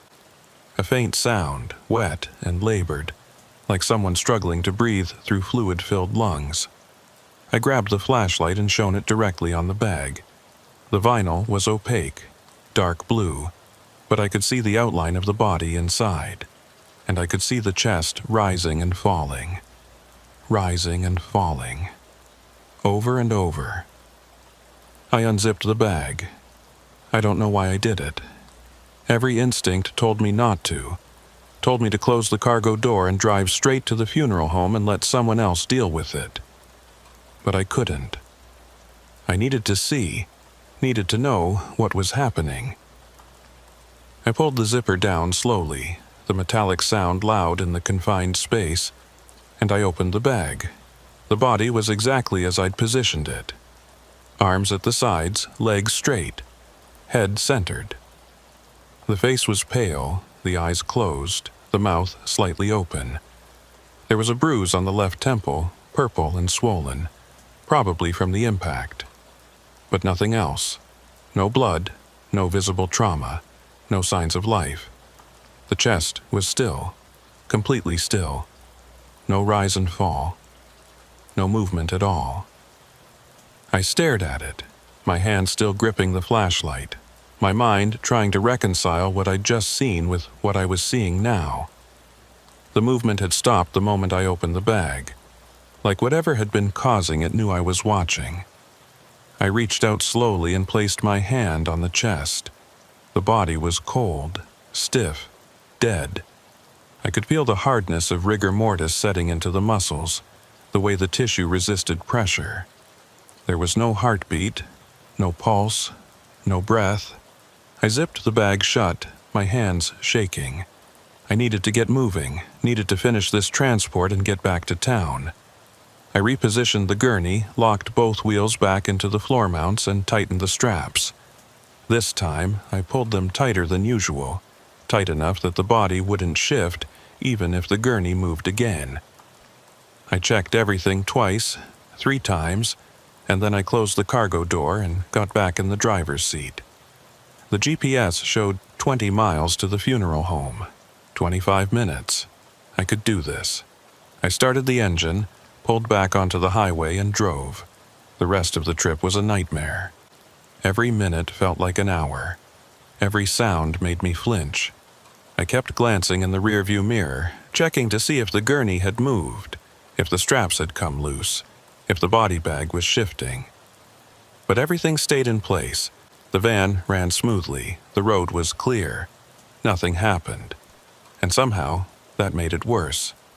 The silence, the stillness, the feeling that something was waiting, watching. I turned the radio up louder, but it didn't help. I could still hear it in my head, that wet, labored breathing, that rhythmic rise and fall of the chest. I gripped the steering wheel so hard my knuckles ached. When I finally pulled into the funeral home's loading bay, I felt a wave of relief so intense it made me dizzy. I parked, shut off the engine, and just sat there for a moment, breathing, letting the adrenaline drain out of my system. The funeral home's night attendant came out to meet me, a middle-aged man with graying hair and a calm demeanor. He helped me unload the gurney, and together we wheeled it into the preparation room. I filled out the paperwork, noted the time of arrival, the condition of the body, the transport details. Everything routine, everything normal. The attendant thanked me, and I walked back to the van. But I couldn't leave. Not yet. I stood in the loading bay, staring at the cargo area, and I felt the need to check one more time, to make sure everything was empty, to make sure I hadn't left anything behind. I opened the cargo door and shone my flashlight inside. The gurney was gone. The floor mounts were empty. The straps were coiled neatly on a shelf where I always kept them. Everything was exactly as it should be. Except for one thing. There was a smell. Faint, but unmistakable. Copper and sweetness. The smell of a body that had been dead for hours. I'd smelled it before, countless times, but never like this. Never lingering in the cargo area after the body had been removed. I grabbed the disinfectant spray and cleaned the floor, the walls, the mounts. I wiped down every surface, trying to eliminate the smell, trying to make the cargo area feel clean again. But even after I finished, I could still smell it. Faint, persistent, like it had soaked into the metal and wouldn't let go. I drove home slowly, taking surface streets instead of the highway. I didn't want to go fast. Didn't want to feel the van sway or shift or do anything that might remind me of what had happened on Route 9. When I finally pulled into my driveway, I sat in the van for a long time, engine off, hands still on the wheel. I kept replaying the trip in my mind. The shifts, the sounds, the way the body bag had moved, the way the chest had risen and fallen. I kept trying to find a rational explanation, something that made sense, something I could write in a report and have someone nod and say, "Yes, that's normal, that happens sometimes." But I couldn't find it, because nothing about what I'd experienced was normal. I went inside, took a shower, tried to sleep, but every time I closed my eyes, I saw that body bag. I saw the midsection bulging and flattening. I heard that wet, labored breathing. I felt the weight shift in the van, the gurney moving, the straps straining. I gave up on sleep around 5 in the morning and made coffee instead. I sat at the kitchen table, staring out the window at the dark sky, waiting for sunrise. When my phone rang at 6:30, I almost didn't answer. But it was my supervisor calling to check on the transport from the night before. I told him everything went fine. No issues. Body delivered on time, paperwork complete. He thanked me and hung up. I didn't tell him about the shifts. Didn't tell him about the breathing. Didn't tell him about the smell that still seemed to cling to my clothes even after I'd showered and changed. I'm scheduled to work again tonight. There's already a call queued up. A body at a nursing home needs to be transported to a funeral home across town. Simple job, straightforward. I've done it 100 times. But I keep thinking about Route 9, about the way the body moved, about the sound of breathing in the cargo area. About the moment I opened the body bag and everything was still, like nothing had happened at all, like it had all been in my head. Maybe it was. Maybe I was more tired than I realized. Maybe the stress of working alone at night finally caught up with me. Maybe my mind filled in details that weren't there, created sounds and movements out of nothing. That's the explanation I want to believe. That's the one that lets me do my job without questioning everything. But there's a part of me that knows better. A part that remembers the way the gurney moved, even though it was locked down. The way the body bag shifted, even though the straps were secure. The way the chest rose and fell, even though the body was dead. That part of me knows I didn't imagine it. That part knows something happened on Route 9 that shouldn't have happened. Something that doesn't fit into the neat categories of gas buildup and muscle contractions and post-mortem movement. Something that exists in the space between life and death, in the moments when a body is in transit, suspended between where it died and where it will be buried. That in-between space, that's where it happened. That's where I felt it. I don't know if I'll ever transport another body the same way. I don't know if I'll ever be able to drive at night without checking the rearview mirror, without listening for sounds in the cargo area, without wondering if the straps are tight enough. But I'll keep doing the job. Because someone has to. Because the dead need to be moved and families need closure, and the work doesn't stop just because I'm scared. It doesn't stop just because I saw something I can't explain. So, tonight, I'll load my gear into the van. I'll drive to the nursing home. I'll pick up the body, secure the straps, and drive to the funeral home. And I'll try not to think about Route 9.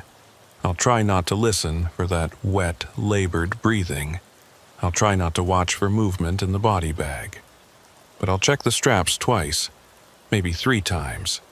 And I'll keep the radio on, loud, because silence is worse than sound. Silence lets you hear things that shouldn't be there, and I don't want to hear them again. My name is Maudine Ashgrove, and I've been a restorative artist for 17 years. Most people don't know this profession exists. They assume that when someone dies, They just naturally look peaceful and ready for viewing. But that's rarely the case. Death is messy. It distorts. It bruises. It drains color and leaves behind a mask that looks nothing like the person who wore it in life. My job is to restore that person, to bring them back, visually, to a state that allows their family to say goodbye without flinching. I use cosmetics, prosthetics, wax, thread, and sometimes wire to reconstruct what death has taken apart. It's delicate work, precise. It requires an artist's eye and a surgeon's hand. And it requires something else, too, the ability to look at a face that's been shattered or burned or decomposed and see past the damage to the person underneath. The body that came to me last Monday was a challenge from the start. Female, early 40s, automobile accident. The report said she'd been thrown from the vehicle after it rolled multiple times on a rural highway. Massive head trauma, facial fractures. The family wanted an open casket, which meant I had to make her recognizable. They'd provided a photograph, a snapshot from a family gathering, maybe a year old. She was smiling in the picture, her face lit up with genuine happiness. Dark hair pulled back in a loose braid.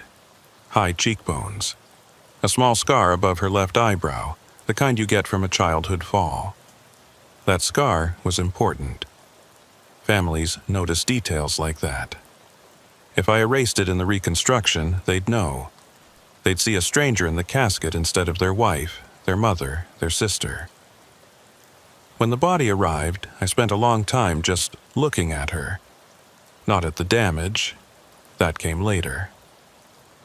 First, I looked at the parts of her that were still intact. Her hands, slender and long-fingered, with nails that had been recently manicured. Her shoulders, which had a light dusting of freckles. The shape of her ears, small and close to her head. I studied these details because they would anchor the reconstruction. They would remind me, as I worked, that this wasn't just a broken body.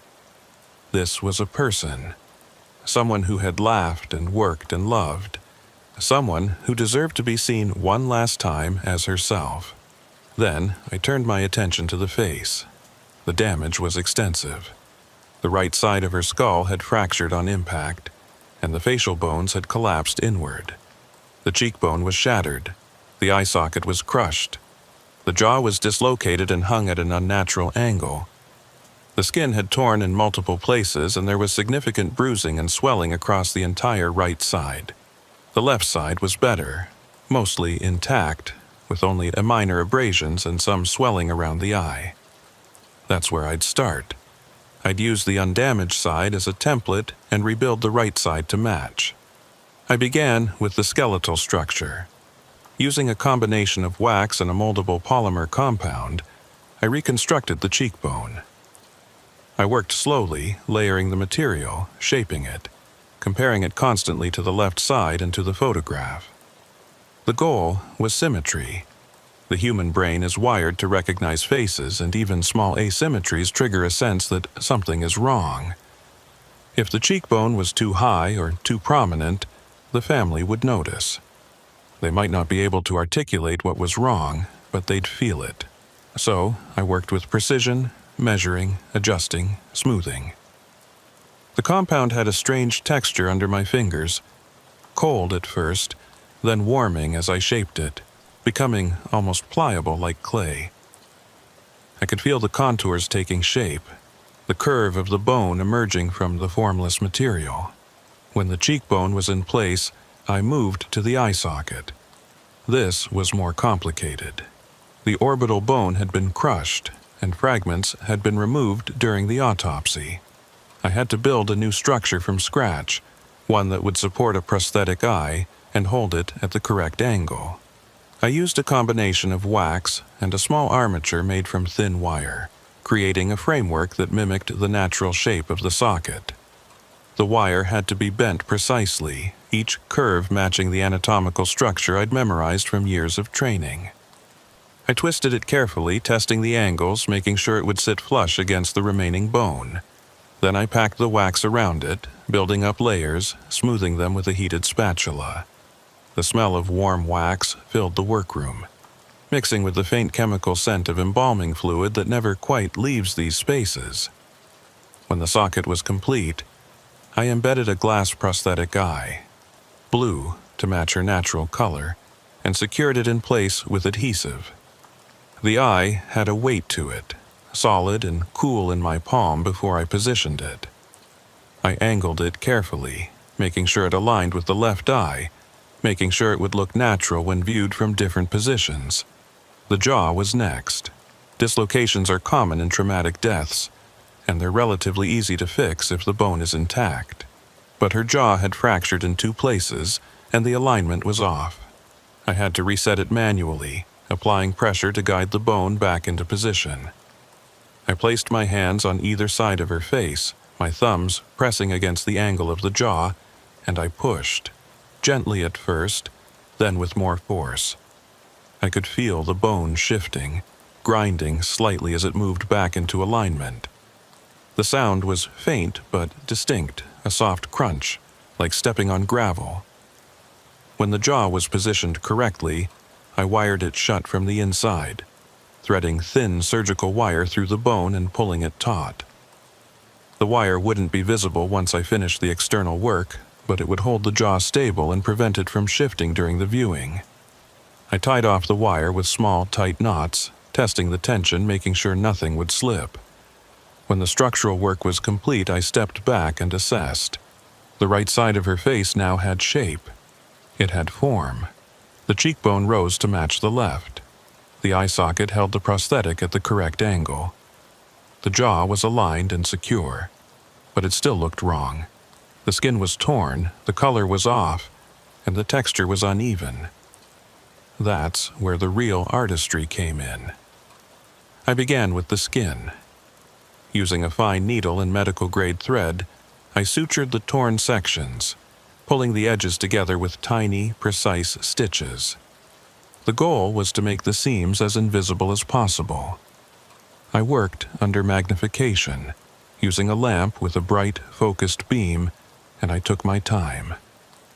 Each stitch had to be perfect. Each knot had to be secure. The needle slid through the skin with a faint resistance, not like living tissue, which has elasticity, but with a drier, firmer quality. I pulled the thread carefully, watching the torn edges come together, watching the gap close millimeter by millimeter. When the suturing was complete, I applied a base layer of mortuary wax over the seams, smoothing it into the surrounding tissue, blending it until the texture was uniform. The wax was warm from my hands, soft and moldable. I worked it with my fingertips, pressing it into the seams, feathering the edges so there would be no visible line between the wax and the skin. The work required patience. Rush it, and you'd see the seams. Work too slowly, and the wax would cool and harden before you could blend it properly. I'd learned to find the rhythm, the balance between speed and precision. When the wax was in place, I used a heated spatula to smooth the surface, creating a seamless transition from reconstructed tissue to natural skin. Then I started on the color. This is the part most people don't understand. Death drains color from the skin, leaving it pale and gray. Embalming fluid helps, but it doesn't restore the natural tones, the warmth in the cheeks, the faint pink of the lips, the subtle variations in hue that make a face look alive. I mix my own cosmetics, blending foundations and tints to match the individual's skin tone. For her, I used a base with a slight olive undertone, warmed with a touch of peach. I applied it in thin layers, building up the color gradually, checking it against the photograph and against the undamaged left side of her face. The foundation went on smoothly, covering the gray pallor, bringing warmth back to the skin. I used a damp sponge to blend it, working in circular motions, making sure there were no streaks or patches. The bruising was harder to cover. Even with a heavy foundation, deep bruises can show through, creating dark shadows that look unnatural. I used a color corrector first, a peach-toned cream that neutralizes the purple and blue of the bruise, and then I layered foundation over it. It took 3 coats to get the coverage I needed, and even then, I could still see a faint shadow along her jawline. I made a note to adjust the lighting in the viewing room. Softer light, positioned at an angle, would minimize the shadow and make the reconstruction look more natural. I moved on to the details, the subtle shading around the eyes, the faint blush on the cheeks, the careful application of lip color. I used a brush with a fine tip for the lips, tracing the natural line, filling in the color with small, precise strokes. The lips were always the hardest part. Too much color, and they look garish. Too little, and the face looks dead. I needed to find the exact middle ground, the shade that suggested life without claiming it. By the time I finished the face, it was nearly midnight. I'd been working for 8 hours and my hands were cramping. The muscles in my shoulders ached from bending over the table, and my eyes burned from the bright lamp. But I wasn't done. I still had to style the hair, apply the final cosmetics, and do a full assessment in the morning light. Fluorescent light is unforgiving. It shows every flaw, every imperfection. I needed to see the work under those conditions before I could sign off on it. I covered the body with a sheet, turned off the lamp, and locked the workroom. The hallway outside was dark and quiet. The funeral home was empty at this hour.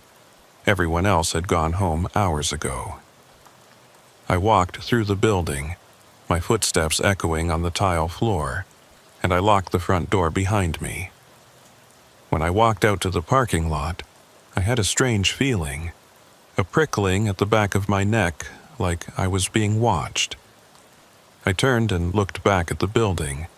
The windows were dark. The parking lot was empty. There was no one there, just me and the wind and the sound of traffic on the distant highway. I shook it off and drove home. It was probably just fatigue.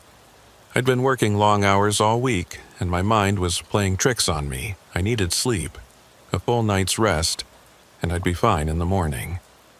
But when I got home, I couldn't sleep. I lay in bed, staring at the ceiling, and all I could see was that face, the shattered cheekbone, the crushed eye socket, the torn skin, the way it had looked before I started working on it, and the way it looked now, reconstructed, restored, almost human again. Almost, but not quite. There was something about the face that bothered me, something I couldn't quite identify, a detail that was wrong, but I couldn't put my finger on what it was. I came back at 6 a.m., before the rest of the staff arrived. I like working in the early morning. The building is quiet, and the light is softer, easier on the eyes. I unlocked the workroom, turned on the lights, and pulled back the sheet. And I froze. The face had changed. Not dramatically, not in a way that anyone else might notice, but I'd spent 8 hours working on that face, memorizing every line, every contour, every subtle variation in tone. And I knew, immediately, that something was different. The right eye, the prosthetic one, had shifted. It was angled slightly upward now, looking toward the ceiling instead of straight ahead. The jaw, which I'd wired shut, looked looser. The mouth, which had been closed, was now slightly open. Just a crack, barely visible, but enough that I could see the edge of her teeth. I set down my supplies and approached the table slowly. I told myself there was a logical explanation. The wire might have slipped. The wax might have softened overnight, allowing the prosthetic to shift. The body might have settled, releasing tension in the jaw. All of those things were possible, plausible. I reached out and touched the prosthetic eye, intending to reposition it. And it blinked, not a slow mechanical movement, not a shift caused by my touch. It blinked. The eyelid, my eyelid, the one I'd reconstructed from wax and tissue, closed over the glass eye and then opened again. I yanked my hand back, my heart slamming against my ribs. I stared at the face, waiting for it to happen again. waiting to see if I'd imagined it. But the eye stayed open, fixed on the ceiling, unmoving. I took a breath, counted to 10, and reached out again. This time I touched the jaw, checking the wire, feeling for any looseness or instability. The jaw was secure, the wire was tight, but the mouth was definitely open. I could see it now, clearly. The lips had parted, and the teeth were visible. Not just the edge, the whole front row, top and bottom. I grabbed a pen light and shone it into the mouth, checking the interior. The tongue was in the wrong position. When I'd finished the reconstruction last night, the tongue had been flat, resting against the bottom of the mouth, the way it naturally does in death. Now it was pressed against the back of the teeth, like she was trying to push something out, or say something. I turned off the pen light and stepped back. My hands were shaking. I've worked on hundreds of bodies. I've seen every kind of post-mortem change you can imagine. I've seen bodies twitch from gas buildup. I've seen jaws drop open when rigor mortis releases. I've seen eyes sink back into the skull as the tissue dehydrates. All of that is normal, expected. But this was different. This wasn't a passive change. This was movement, deliberate, coordinated movement, like the body was trying to do something. I forced myself to focus. I had a job to do. The family was coming at 2 p.m. for a final viewing before the service. I had 8 hours to fix whatever had gone wrong, to make sure the face looked perfect, to make sure they could say goodbye without seeing anything that would haunt them later. I repositioned the prosthetic eye, using a small dab of adhesive to hold it in place. The adhesive was thick and sticky, and I worked it carefully around the edges of the socket, making sure the eye wouldn't shift again. I wired the jaw tighter, pulling it shut, making sure the teeth were no longer visible. The wire cut into my fingers as I twisted it, leaving small red marks on my skin. I checked the tongue, used a wooden tool to press it back into position, and then I sealed the lips with mortuary wax. I applied the wax in a thick layer, pressing it firmly into place, smoothing it with my fingers. When I was finished, the mouth was closed, secure, immovable. I checked the rest of the face, the skin, the cosmetics, the sutures. Everything looked good, professional, the way it was supposed to. I covered the body again and stepped back. The prickling feeling was back, stronger now. The sense that I wasn't alone in the room, that something was watching me. I looked around. The workroom was empty. The door was closed. The windows were covered with blinds. There was no one there, just me and the body and the smell of wax and formaldehyde. I tried to shake the feeling, but it clung to me like a second skin. I turned back to the table, intending to do one final check, and that's when I noticed the hands. They'd moved. Not a lot, just slightly. The left hand, which had been resting at her side, was now positioned higher, near her chest. The fingers were curled, like she was gripping something. But there was nothing in her hand. Nothing visible, anyway.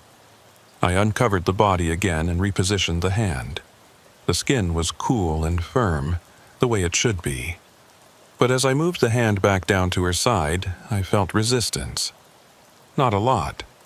Just a slight tension, like the muscles were fighting me. But that's impossible. The muscles were dead, embalmed. There's no mechanism for resistance in a dead body. I pressed harder, forcing the hand down, and the resistance vanished. The hand settled into place, and I arranged the fingers in a natural position. Then I covered the body again and walked to the other side of the room. I needed distance, needed to clear my head. I sat down at my workbench and pulled out the photograph the family had given me. I studied it, comparing the face in the picture to the work I'd done. The resemblance was good, close enough that the family would recognize her. Close enough that they'd be able to say goodbye. I spent the next hour styling the hair. The family had requested a simple style. Hair pulled back, the way she usually wore it. I worked carefully, using a brush and a light styling gel to smooth the hair into place. The hair was still slightly damp from the cleaning process, and it had a faint chemical smell. I combed it back from her face, gathering it at the nape of her neck, and secured it with a small elastic band. Then I used bobby pins to hold any loose strands in place. The work was meditative, almost soothing. It gave me something to focus on, something concrete and predictable. But every time I turned my back to reach for a tool or adjust the lighting, I felt it. That sensation of being watched, of someone standing just behind me, looking over my shoulder. I'd spin around and there'd be nothing, just the empty room, the covered body, the workbench with its neat rows of tools and cosmetics. I told myself I was tired, that I'd been working too much, sleeping too little, that my mind was playing tricks on me, but the feeling didn't go away. If anything, it got stronger. I finished the hair and moved on to the final cosmetic touches. A light dusting of powder to set the foundation, a touch of highlighter on the cheekbones, a final check of the lip color.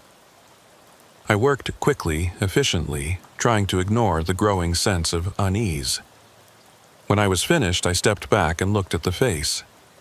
It was perfect. The family would be pleased. They'd see their wife, their mother, their sister lying peacefully in the casket.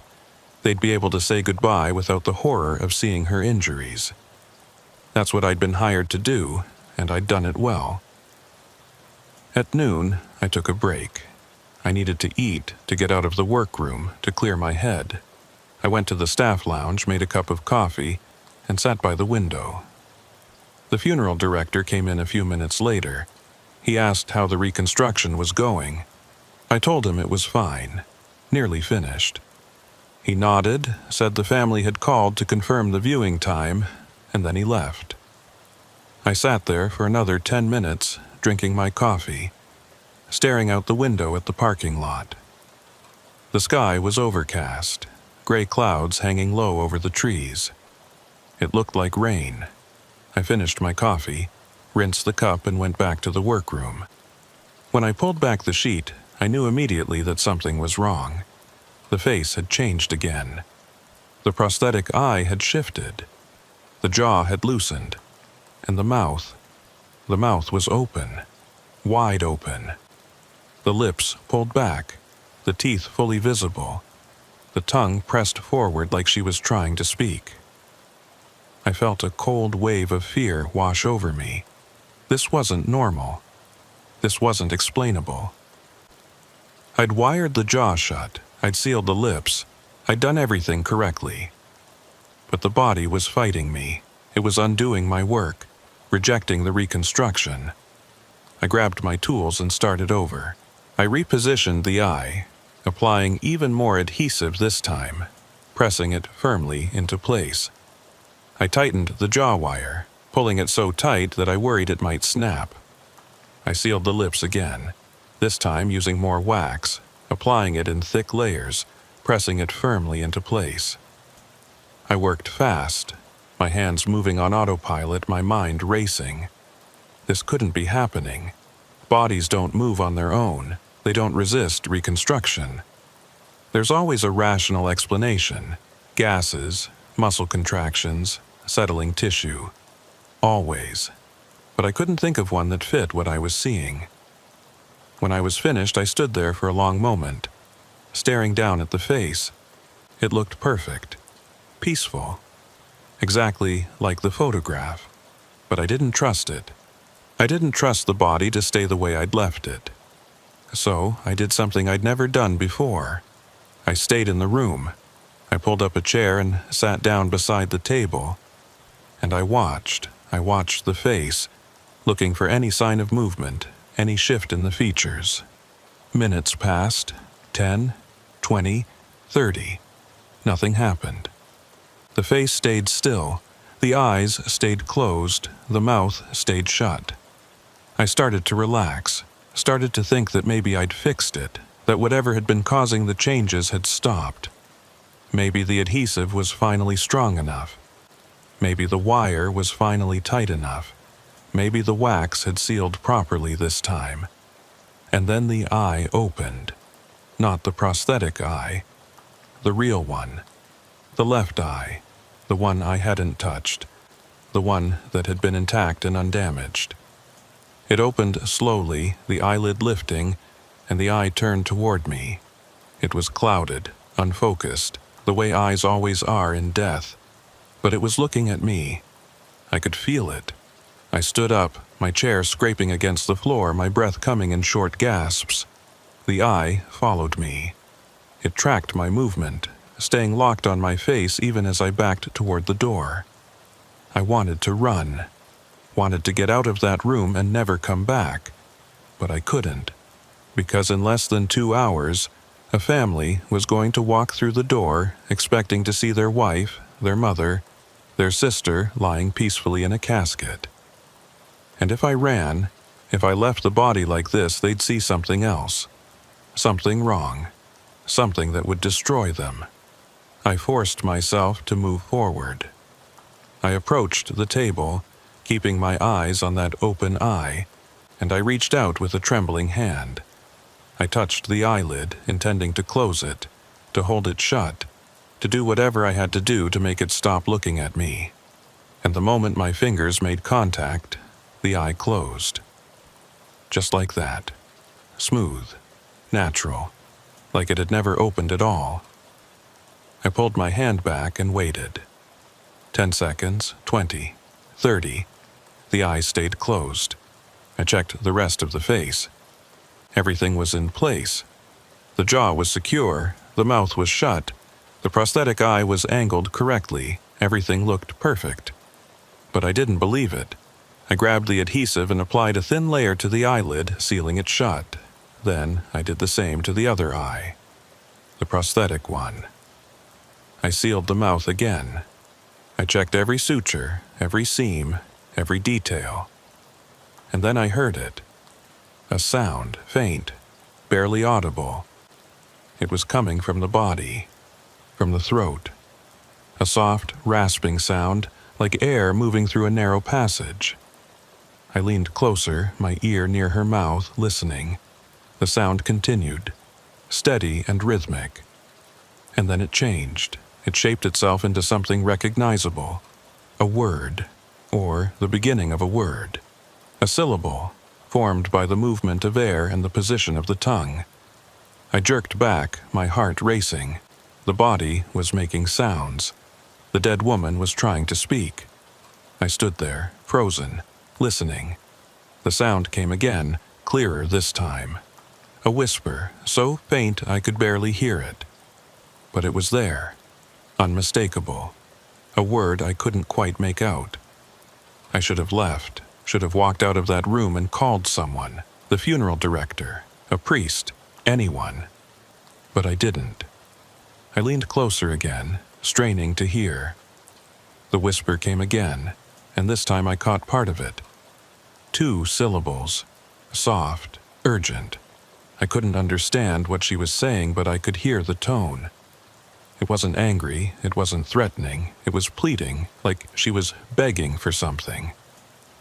I backed away from the table, my mind reeling. This wasn't possible. Dead bodies don't speak. They don't form words. There's no air in the lungs, no control over the vocal cords. It's biologically impossible. But I'd heard it. I'd heard her voice, faint and broken, trying to tell me something. I covered the body with the sheet and walked out of the room. I locked the door behind me and stood in the hallway, leaning against the wall, trying to catch my breath. My hands were shaking. My whole body was shaking. I needed to calm down, needed to think rationally. There had to be an explanation. Gas, escaping from the lungs. The sound of air moving through the throat. A trick of acoustics in the quiet room. Something. Anything. But none of those explanations felt right. None of them accounted for the word I'd heard. The syllables, the tone. I looked at my watch. 15:45 until the family arrived. I had to pull myself together. Had to go back in that room and make sure everything was ready. I took a deep breath, unlocked the door, and went back inside. The body was exactly as I'd left it, covered with the sheet. Still, silent. I approached the table slowly, listening for any sound. Nothing, just the hum of the ventilation system and the faint tick of the clock on the wall. I pulled back the sheet and looked at the face. Perfect, peaceful. The eyes were closed, the mouth was shut. Everything was in place. I checked the hands. They were positioned correctly, resting at her sides. I checked the hair, smooth, neat, exactly as the family had requested. Everything was ready. I covered the body again and stepped back. The prickling feeling was gone. The sense of being watched had faded. The room felt normal again, empty, just me and the tools and the quiet. The family arrived at 2. I stood in the back of the viewing room, watching as they approached the casket. The husband saw her first. He was a tall man, broad-shouldered, with graying hair and eyes that looked like they hadn't slept in days. He stood there for a long moment, just looking, and then he reached out and touched her hand. His fingers were shaking. He started to cry, quiet tears running down his face, and his daughters stood beside him, their arms around his shoulders. One of the daughters leaned down and kissed her mother's forehead. The other placed a small bouquet of flowers on the casket lid. They stayed for 20 minutes, and then they stepped back.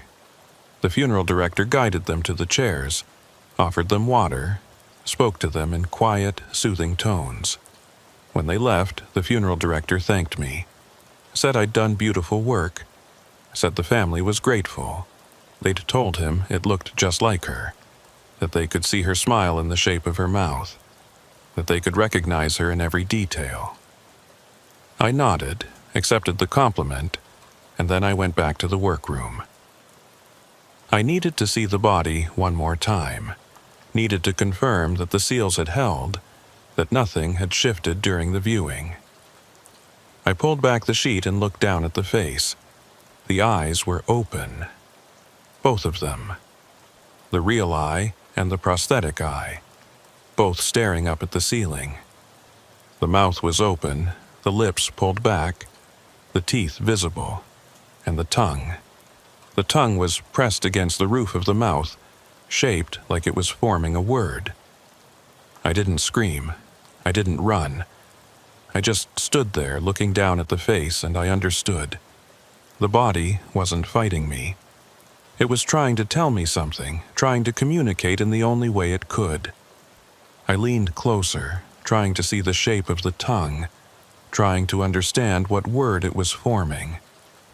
The position was clear now. The tongue was arched, pressed against the palate, forming a specific sound. A consonant followed by a vowel. I could almost hear it in my mind, the phantom sound of a word that was never spoken aloud. But I couldn't identify it, couldn't decode the message. The mouth wasn't open wide enough. The tongue wasn't positioned clearly enough for me to be certain. I could have opened the mouth wider, could have adjusted the tongue, could have tried to decode whatever message the body was trying to send. But I didn't. Because I realized in that moment that I didn't want to know. I didn't want to hear what the dead had to say. Maybe it was a message for the family. Maybe it was something she'd wanted to tell them before she died, something she'd left unsaid. Or maybe it was something else, something meant only for me. A warning, a plea, a secret that should have stayed buried. I didn't know, and I didn't want to find out. Because some knowledge is too heavy to carry. Some truths are too dark to live with. I closed the eyes again. I closed the mouth. I smoothed the sheet back over the body and I walked out of the workroom. I locked the door behind me and I left the building. I got in my car and I drove home, and I didn't look back. The rest of the day passed in a blur. I couldn't focus on anything. I kept seeing that face, the eyes staring at the ceiling. The mouth open, the tongue shaped around a word I'll never understand. I tried to convince myself it was stress, fatigue, the result of too many hours spent in that cold, silent room with the dead. But I knew better. I'd seen what I'd seen, and I couldn't unsee it. The next day, the body was buried. I wasn't there, I didn't attend the service, I don't attend services anymore, I just do the work. I reconstruct the faces. I make the dead look peaceful. And I try not to think about what happens when I leave the room, about whether the eyes open, whether the mouths move, whether the bodies try to speak. Because I don't want to know. I don't want to hear. I just want to do my job and go home and forget. But I can't forget. Because every time I close my eyes, I see that face. I see the eyes staring at the ceiling. I see the mouth open, the tongue shaped around a word I'll never understand, and I wonder what she was trying to say. What message she was trying to send. What she needed me to know before they put her in the ground and covered her with dirt. I still do restorative work. I'm still good at it. The families still thank me. The funeral directors still ask for me by name. But I've changed the way I work. I don't stay in the room anymore. I don't watch the bodies. I do the reconstruction, and then I leave. I cover them with a sheet, I lock the door, and I walk away. And I don't come back until the viewing, because I've learned that some things are better left unseen. Some questions are better left unasked, and some messages from the dead are meant to stay unheard. I don't know what she was trying to tell me, and I never will. But sometimes, late at night, when I'm lying in bed and the house is quiet, I wonder if she's still trying.